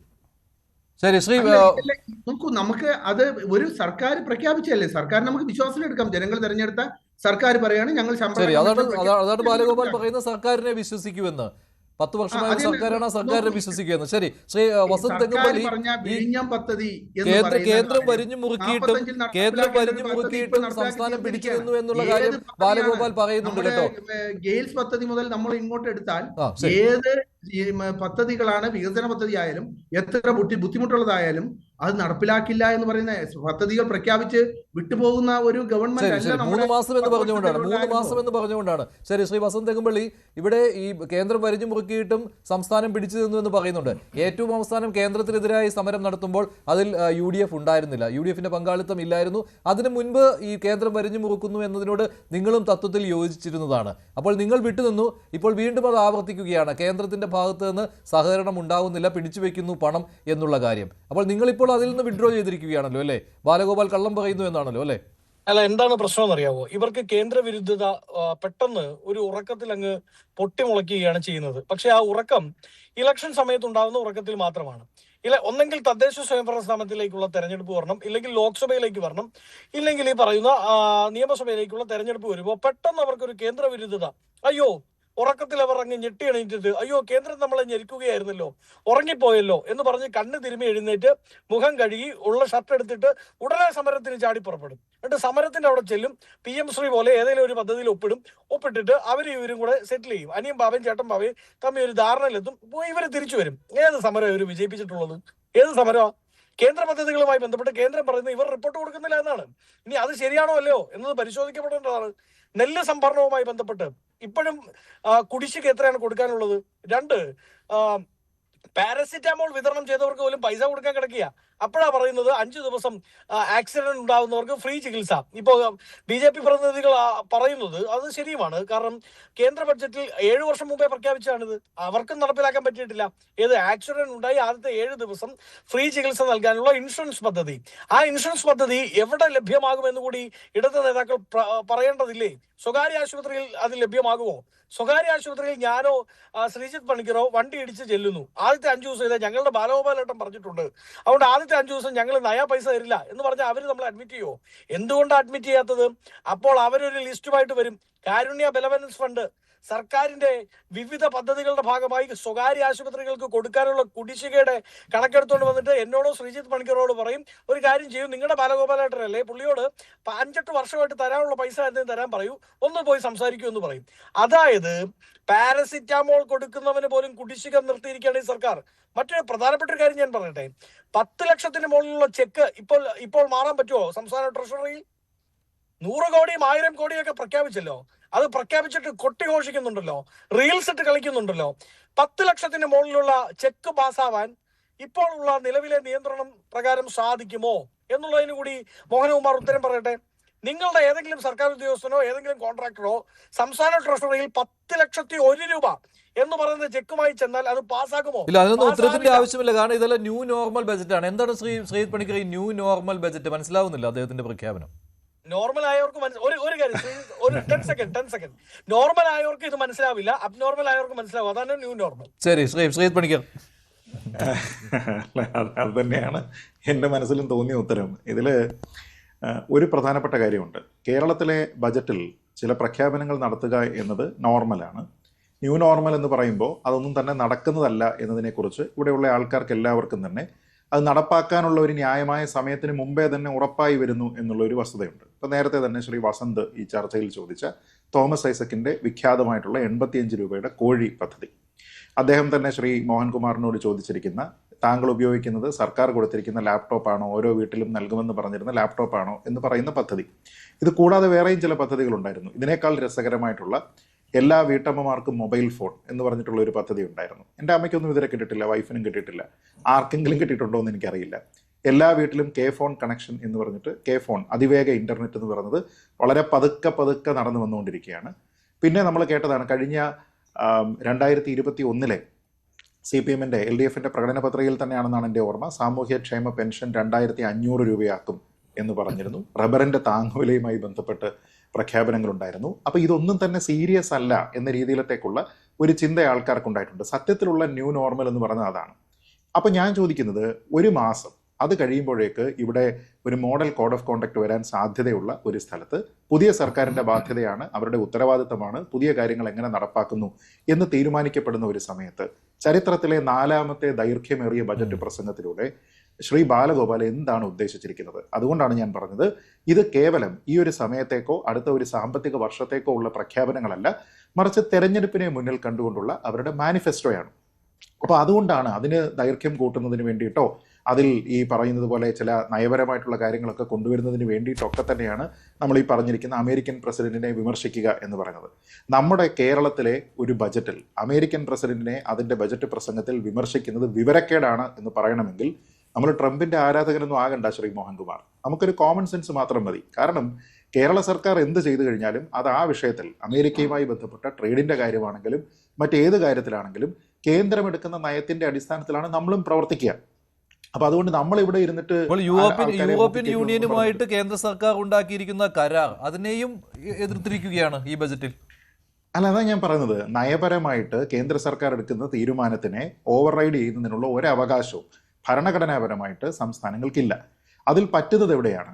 ഏതെങ്കിലും കൺകറന്റ് ലിസ്റ്റിലുള്ള വിഷയങ്ങളുമായി ബന്ധപ്പെട്ട് അല്ലെങ്കിൽ സ്റ്റേറ്റ് ലിസ്റ്റിലുള്ള വിഷയങ്ങളുമായി ബന്ധപ്പെട്ട് നയരൂപീകരണം നടത്താം. കൺകറന്റ് ലിസ്റ്റിലാണെങ്കിൽ പോലും കേന്ദ്രം അതിൽ നിയമനിർമ്മാണം ഉണ്ടാക്കി കഴിഞ്ഞാൽ കേന്ദ്രത്തിന്റെ നിയമമേ നിൽക്കുകയുള്ളൂ. വിദേശ രാജ്യങ്ങളുമായി ബന്ധപ്പെട്ട്, വിദേശ യൂണിയനുകളുമായി ബന്ധപ്പെട്ട്, ട്രേഡ് ഡീലുകൾ തുടങ്ങിയ കാര്യങ്ങളുമായി ബന്ധപ്പെട്ട് എവിടെയാണ് സംസ്ഥാനത്തിന് എന്തെങ്കിലും തരത്തിലുള്ള ഒരു സേ ഉള്ളത്? ഒന്നുമില്ല. അപ്പോൾ വെറുതെ ആൾക്കാരെ കാണിക്കുന്നതിന് വേണ്ടിയിട്ട് ഇവിടെ പിന്നെ കേരള നിയമസഭയിൽ പുസ്തകോത്സവം നടക്കുന്ന സമയത്ത് മറ്റേ മഡൂറോയുടെ പടം കൊണ്ടുവയ്ക്കുക, ബജറ്റിൽ ട്രംപിനെ കുറ്റം പറയുക, യൂറോപ്യൻ യൂണിയനുമായി ബന്ധപ്പെട്ട കരാറിനെ കുറ്റം പറയുക, ഇങ്ങനെയുള്ള കുറേയധികം കജോളി ചെയ്യുന്ന കാര്യങ്ങൾ. അതുകൊണ്ടാണ് ഞാൻ ആ വാക്ക് ഉപയോഗിച്ചത്. അതിനു വേണ്ടിയിട്ട് ഉപയോഗിക്കുക എന്നുള്ളതാണ്. നികുതി വരുമാനം ഇവിടെ വർദ്ധിച്ചു എന്ന് പറഞ്ഞ് എന്തിൻ്റെ പേരില്ല? ഇവരൊക്കെ തന്നെ ഇതുവരെ എതിർത്തിരുന്ന GST-യിൽ നിന്ന് GST-യുടെ കളക്ഷൻ കൂട്ടുക, അതല്ലാതെ നിങ്ങൾക്ക് ഈ പറയുന്ന രീതിയിലത്തേക്കുള്ള അതിൻ്റെ നഷ്ടപരിഹാരം എല്ലാ കാലത്തേക്കും കിട്ടില്ല, അതിനൊരു കട്ട് ഓഫ് ഡേറ്റ് ഉണ്ട്, അതുകൊണ്ട് മര്യാദയ്ക്ക് കളക്ഷൻ കൂട്ടിക്കോ എന്ന് ഒരു അന്ത്യശാസനം. കഴിഞ്ഞ ദിവസം വരെ പറഞ്ഞിരുന്നത് അല്ല, ഈ GST കോമ്പൻസേഷൻ അത് കിട്ടുന്നില്ല എന്നാണ്. GST കോമ്പൻസേഷന്റെ കാലാവധി എന്നേ കഴിഞ്ഞു, എത്രയോ കാലം മുമ്പേ കഴിഞ്ഞു. ഇതിന്റെ രസം എന്താണെന്നറിയോ മഞ്ജുഷ്? അതായത് നമ്മുടെ നാട്ടിൽ ഈ മന്ത്രി ആയിക്കോട്ടെ, സർക്കാരിൻ്റെ ഭാഗമായിട്ടുള്ള ആൾക്കാരായിക്കോട്ടെ, ഇവരൊക്കെ നമ്മുടെ നാട്ടിലെ മാധ്യമങ്ങളോട് സംസാരിക്കുന്ന സമയത്തും ഇവിടെയുള്ള പ്രസംഗങ്ങളിലും ഒക്കെ തന്നെ ഇവരിത് പറയും. കേന്ദ്ര ധനമന്ത്രി നിർമ്മല സീതാരാമന് കത്തയക്കുന്ന ഏതെങ്കിലും ഒരു ഘട്ടത്തിൽ ഈ ഒരു കാര്യത്തിനെ പറ്റി പറയുന്നത് കണ്ടിട്ടുണ്ടോ? ഇല്ല. കാരണം എന്താ? അത് ഇവർക്ക് നന്നായിട്ട് അറിയാം. ഇതിനൊരു മറ്റൊരു കാര്യം കൂടിയുണ്ട്. ഇതുവരെ 57,000 കോടി എന്നായിരുന്നുവല്ലോ അല്ലെ കേന്ദ്രം തരാനുള്ളത്? 57,000 കോടി എന്നാണ്. ഇപ്പോൾ കുറഞ്ഞത് 17,000 കോടിയിൽ എത്തിയിട്ടുണ്ട് അല്ലെ? അതിന്റെ വളരെ കൃത്യമായിട്ടുള്ള കണക്ക് ഒന്നിലധികം തവണ കേന്ദ്രമന്ത്രി നിർമ്മല സീതാരാമൻ പാർലമെന്റിൽ പറഞ്ഞിട്ടുണ്ട്. ഒരു വേള അതുമായി ബന്ധപ്പെട്ട ചില വിശദീകരണങ്ങളൊക്കെ തന്നെ നമ്മുടെ MP ശ്രീ NK പ്രേമചന്ദ്രൻ ചോദിച്ചിരുന്ന സമയത്ത് വളരെ കൃത്യമായിട്ടുള്ള കണക്കുകൾ പറഞ്ഞപ്പോൾ നമ്മുടെ മന്ത്രി ഇവിടെ വ്യാഖ്യാനിക്കാനായിട്ട് പാടുപെടുന്നത് നമ്മൾ കണ്ടു. ഇനി നമ്മൾ ഇങ്ങനെയുള്ള പല വിഭാഗങ്ങളെ പുതുതായിട്ട് കണ്ടിട്ട് അവരുടെ വോട്ടിന് വേണ്ടിയിട്ട് ശ്രമിക്കുന്നു എന്നതൊക്കെ പറയുമ്പോൾ നമ്മളൊരു കാര്യം ആലോചിച്ച് നോക്കുക. പട്ടികജാതി പട്ടികവർഗ ഉപപദ്ധതികൾ എത്രയോ കാലം മുതലുള്ള പ്രഖ്യാപനങ്ങളാണ്. ആ ഫണ്ട് പൂർണ്ണമായിട്ട് ചെലവഴിക്കുന്നതിന് വേണ്ടിയിട്ട്, അതിൻ്റെ ഫുൾ യൂട്ടിലൈസേഷന് വേണ്ടിയിട്ട് നമ്മൾ പ്രതിജ്ഞാബദ്ധമാണ് എന്ന് പറഞ്ഞതിന് ശേഷം എല്ലാ തവണയും പതിവായിട്ട് ലാപ്സ് ആവുകയാണ്. പട്ടികജാതി പട്ടികവർഗ വിഭാഗങ്ങൾക്ക് വേണ്ടിയിട്ട്, അവർക്ക് ഉന്നത വിദ്യാഭ്യാസത്തിന് വേണ്ടിയിട്ട്, മെഡിക്കൽ വിദ്യാഭ്യാസത്തിന് പോയി കഴിഞ്ഞാൽ അവർക്ക് ഈ സ്റ്റെതസ്കോപ്പ് ഉൾപ്പെടെയുള്ള കാര്യങ്ങൾ അവർക്ക് കിട്ടും. അതിനു വേണ്ടിയിട്ട് എത്ര ആൾക്കാരെ എക്വിപ്പ് ചെയ്യുന്നുണ്ട്? ഇതൊന്നുമില്ലെന്നേ. അപ്പോൾ ഇതൊക്കെ പ്രഖ്യാപനം നടത്തുന്ന സമയത്ത് ഓരോ വിഭാഗങ്ങൾക്ക് എന്ന രീതിയിലത്തേക്ക് പറയുന്നതല്ലാതെ ഇതിൽ പല പണവും ലാപ്സ് ആയതായിട്ട് C&AGയുടെ റിപ്പോർട്ടുകളിൽ വന്നിട്ടുണ്ട്, നിയമസഭാ ചർച്ചകളിൽ അത് വന്നിട്ടുണ്ട്. ഞാൻ ചോദിക്കുന്ന ഒരൊറ്റ കാര്യമാണ്, വലിയ പ്രഖ്യാപനങ്ങളും നമ്പറുകളും ഒക്കെ വരുത്തുന്ന സമയത്ത് ശ്രീ മോഹൻകുമാർ പറഞ്ഞാലും മതി, ബാലഗോപാൽ പറയണമെന്നില്ല, കഴിഞ്ഞ 5 വർഷത്തിൽ കേരളത്തിൽ വന്ന പുതിയ വലിയ വ്യവസായം ഏതാണ്? ഇവിടെ നിന്ന് വ്യവസായങ്ങൾ ഏതൊക്കെ ഇവിടെ നിന്ന് നിർത്തി പൂട്ടിപ്പോയി എന്നുള്ളതിനെ പറ്റി നമുക്കറിയാം. അത് വാർത്തകളായതുമാണ്. ശരി, ശ്രീ എസ് മോഹൻകുമാർ, അവസാനമായി താങ്കളുടെ മറുപടി. ഈ പ്രഖ്യാപനങ്ങൾ മാത്രമാണല്ലോ ഉള്ളത് എന്നുള്ള ആവർത്തിച്ചുള്ള ഈ വിമർശനങ്ങൾക്കുള്ള മറുപടി. ഇത് ഈ അതിവേഗ പാതയാണെങ്കിൽ ഇപ്പോൾ തട്ടിയിട്ട് നടക്കാൻ പറ്റില്ല. എത്രയോ എണ്ണമാണ് പ്രഖ്യാപിക്കുന്നത്. ഇപ്പോൾ 100 കോടി അതിനുവേണ്ടി ഇപ്പോൾ അല്ലേ 3 ഘട്ടമായി നടപ്പാക്കുമെന്ന് പറഞ്ഞ് പ്രഖ്യാപിച്ചു കഴിഞ്ഞു. അങ്ങനെ പലതും ശ്രീ എസ് മോഹൻകുമാർ. കേരളത്തിൽ ഞാൻ ശ്രീജിത്ത് പണിക്കർ പറഞ്ഞ ഒരു കാര്യത്തിനോട് അത് അദ്ദേഹം ഒരു റിട്ടോറിക്കായിട്ട് സാധാരണ TV ചർച്ചകളിൽ വരുമ്പോൾ ഇങ്ങനെ ആളുകൾ കേട്ടോണ്ട് പോകും എന്ന് വിചാരിച്ച് പറയുകയാണ്. ശ്രീജിത്ത് പണിക്കർ ദയവ് ചെയ്ത് ഇത് SC/ST വിഭാഗത്തിന്റെ ബഡ്ജറ്റ് അലോക്കേഷനും റിവൈസ്ഡ് ബഡ്ജറ്റും ആയിട്ട് കണക്കിലെടുത്ത് നോക്കുക. മിക്കവാറും ഹെഡുകളിൽ 100% മുകളിൽ SC/ST വിഭാഗത്തിന്റെ ചെലവഴിച്ചിട്ടുണ്ട്. അത് റിപ്പോർട്ട് വായിച്ചു നോക്കിയിട്ടുണ്ടോ? ഞാൻ ഏറ്റവും അവസാനത്തെ CNDG റിപ്പോർട്ട് വന്നിരിക്കുന്നത് അല്ല, CNDG റിപ്പോർട്ട് നമ്മൾ എല്ലാ റിപ്പോർട്ടുകളും വായിക്കാറുണ്ട്. കേന്ദ്ര സർക്കാർ റിപ്പോർട്ടുകളിൽ മുമ്പ് ഞാൻ ചോദിക്കുന്നത് ലളിതമായ ചോദ്യം, അങ്ങനെ പറഞ്ഞു പോകരുത്. ചർച്ചകളിൽ അങ്ങനെ പറഞ്ഞ് ന്യായീകരിച്ച് പോകുന്നത് പോലെ പോവല്ലേ. CNDG-യിൽ പട്ടികജാതി പട്ടികവർഗ ഉപപദ്ധതികളുടെ ഫണ്ടിന്റെ പൂർണ്ണമായ ചെലവഴിക്കലിനെ കുറിച്ച് പറഞ്ഞിരിക്കുന്നത് എന്താണ്? ഞാൻ കേട്ടോണ്ടിരുന്നല്ലോ. അല്ല, അങ്ങ് നുണ പറഞ്ഞിട്ട് പോകരുത്. ഞാൻ പേഴ്സണൽ അറ്റാക്ക് ഒന്നും നടത്തിയില്ല. ഞാൻ ചോദ്യങ്ങളാണ് ചോദിച്ചത്. CAG-യുടെ റിപ്പോർട്ട് 2026 ജനുവരിയിൽ ഇപ്പോൾ ഇറക്കിയിട്ടുണ്ട്. ആ CAG റിപ്പോർട്ട് പറയുന്നത് കേന്ദ്ര സർക്കാർ ഇപ്പോൾ അതിരൂക്ഷമായ സാമ്പത്തിക പ്രതിസന്ധിയിലേക്ക് പോവുകയാണ്. 29 ലക്ഷം കോടി രൂപ ചെലവും ഏപ്രിൽ മുതൽ ഡിസംബർ വരെ സംഭവിച്ചു. ഇപ്പൊ അതില് ഇത് പശുവിനെ കുറിച്ച് ചോദിക്കുമ്പോൾ തെങ്ങിനെ കുറിച്ച് പറയില്ല. ഡെബിസിറ്റ് വരികയും ചെയ്തത് ഇത് തെങ്ങിനെ കുറിച്ച് പറയുന്നത്. എന്റെ ചോദ്യം സ്പെസിഫിക് ആണ്. പട്ടികജാതി പട്ടികവർഗ ഉപപദ്ധതികളുടെ യൂട്ടിലൈസേഷൻ, അവർക്കുള്ള ഹയർ എഡ്യൂക്കേഷനുമായി ബന്ധപ്പെട്ട ഫണ്ട് യൂട്ടിലൈസേഷൻ എങ്ങനെ നടക്കുന്നു? CNDG ഇതിനു മുമ്പ് പറഞ്ഞിരിക്കുന്ന കാര്യങ്ങളൊക്കെ ഈ ബഡ്ജറ്റിലും മന്ത്രി പറഞ്ഞിട്ടുണ്ട്. കഴിഞ്ഞ ബഡ്ജറ്റിന്റെ ചർച്ച രേഖകൾ എടുത്ത് നോക്കിയാൽ അത് കാണാവുന്നതാണ്. മിക്കവാറും എല്ലാ ഹെഡുകളിലും 100% മുകളിൽ SC/ST വിഭാഗത്തിന്റെ 100% മുകളിലും പോയോ? 100% മുകളിലും പോയെന്നാണ് താങ്കൾ പറയുന്നത്? ഇങ്ങനെ ഈ റിറ്റോറിക് ആയിട്ട് ജനങ്ങളെ തെറ്റിദ്ധരിപ്പിക്കരുത്. അത് മുകളിലും പോയോ? തട്ടിവിടുകയാണ്, ഒരു വേദിയിൽ ഇരുന്ന് തട്ടിവിടുകയാണ്. അത്ര മറ്റൊരു കാര്യം പറയാം. എങ്ങനെയാണ് കേന്ദ്ര സർക്കാർ സംസ്ഥാന സർക്കാരുകളുടെ ഇപ്പൊ ഈ കടബാധ്യതയെ പറ്റി ഇവിടെ പറഞ്ഞല്ലോ. ഈ നോക്കൂ, 2026 ജനുവരി മാസത്തിൽ ഇപ്പോ റിസർവ് ബാങ്ക് ഇറക്കിയ കണക്ക് പ്രകാരം ഞാൻ എന്റെ പട്ടിക കാണാമെങ്കിൽ കേരളം കടബാധ്യത കുറഞ്ഞ സംസ്ഥാനങ്ങളിൽ ആദ്യം നോക്കുകയാണെങ്കിൽ 13ാമത്തെ സംസ്ഥാനം. ദേശീയ ശരാശരിയേക്കാൾ കുറവാണ് നമ്മളുടെ കടവും GDP ആയിട്ടുള്ള GSDP ആയിട്ടുള്ള റേഷ്യോ. ഇപ്പോ ഈ 2 ദിവസം മുമ്പേ റിസർവ് ബാങ്ക് പ്രസിദ്ധീകരിച്ച കണക്കാണ്. എങ്ങനെയാണ് ഇത് ചെയ്യുന്നതെന്ന് ചോദിച്ചാൽ കേന്ദ്ര സർക്കാരിന്റെ യൂണിയൻ ഗവൺമെന്റ് ഓഫ് ഇന്ത്യയുടെ GSDP ഗ്രോത്ത് റേറ്റ് 2.5% കഴിഞ്ഞ ഒരു വർഷം കൊണ്ട് കുറഞ്ഞത്. ആ സമയത്ത് കേരളം പിടിച്ചു നിന്നു. GSDP റേറ്റിൽ നാമമാത്രമായ കുറവേ ഇവിടെ വരുത്തിയിട്ടുള്ളൂ. ഈ രീതിയിലാണ് കേരളം മുന്നോട്ട് പോകുന്നത്. കേരളത്തിൽ വന്നിരിക്കുന്ന ഈസ് ഓഫ് ഡൂയിങ് ബിസിനസിൽ 1ാം സ്ഥാനം. വ്യാവസായിക കേന്ദ്രമന്ത്രി തന്നെ പറഞ്ഞു, വ്യാവസായിക മേഖലയുടെ രംഗത്തിൽ കേരളം അപ്രീഷ്യബിൾ ആയ പെർഫോമൻസ് ആണ് കാഴ്ചവെച്ചിരിക്കുന്നതെന്ന്. അപ്പോൾ ദിവസവും പത്രം വായിച്ചില്ല എങ്കിൽ നമ്മൾ കുറെ കാര്യങ്ങൾ വിട്ടുപോകും. ഇനി ചിലത് സെലക്ട് ചെയ്തേ വായിക്കുള്ളെങ്കിലും ഇങ്ങനത്തെ പ്രശ്നങ്ങൾ ഉണ്ടാവും.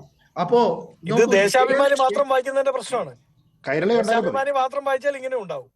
അങ്ങ് പറയുന്നത് സാറേ, SC ഡെവലപ്മെന്റ് ഡിപ്പാർട്ട്മെന്റ് ഫെയിലുവർ ആണ് എന്നതുമായി ബന്ധപ്പെട്ട് CNDG റിപ്പോർട്ടിൽ എഴുതിയിട്ടുണ്ട്. വെറുതെ അങ്ങനെ അടിച്ചിട്ട് പോകരുത്. സർവേകൾ കണ്ടക്ട് ചെയ്യുന്നതിന് വേണ്ടിയിട്ട്, എലിജിബിൾ ആയിട്ടുള്ള ബെനിഫിഷ്യറീസിനെ ഐഡന്റിഫൈ ചെയ്യുന്നതിനുള്ള സർവേ നടത്തുന്നതിന് വേണ്ടിയിട്ട് ഈ development department SC development department പരാജയപ്പെട്ടു എന്ന് പറഞ്ഞിരിക്കുന്നത് CNDG ആണ്. ആണോ? പ്രീമെട്രിക് സ്കോളർഷിപ്പുകളുടെ അവസാനിപ്പിക്കുകയാണ്. നന്ദി ശ്രീ പണിക്കർ. എന്തായാലും ബാലഗോപാലിന്റെ പ്രഖ്യാപനങ്ങൾ അത് നടപ്പിലാക്കുന്നത് ആര് എന്നുള്ള ചോദ്യം ഉയരുകയാണ്. ഇപ്പോഴും തെരഞ്ഞെടുപ്പ് മുന്നിൽ കണ്ടുകൊണ്ടുള്ള ഒരു തെരഞ്ഞെടുപ്പ് മാനിഫെസ്റ്റോ എന്ന് മാത്രമേ ഈ ബജറ്റിനെ ഇപ്പോൾ വിശേഷിപ്പിക്കാൻ കഴിയുകയുള്ളൂ. ഇതിനു വേണ്ടിയാണ് ഇത്രയും ദൈർഘ്യമേറിയ, ചരിത്രത്തിലെ 4ാമത്തെ ഏറ്റവും ദൈർഘ്യമേറിയ ബജറ്റുമായി ധനമന്ത്രി വന്നത്. നന്ദി. ചർച്ചയിൽ പങ്കെടുത്ത എല്ലാവർക്കും ഇന്നത്തെ ചോദ്യം ഇതായിരുന്നു: അവസാന ബജറ്റ് LDF സർക്കാരിന്റെ പ്രഖ്യാപനങ്ങൾ മാത്രമോ? അതേ എന്ന് 84% പ്രേക്ഷകർ, അല്ല എന്ന് 13%. രണ്ടുപേരും അവസാനിക്കുന്നു. നന്ദി, നമസ്കാരം.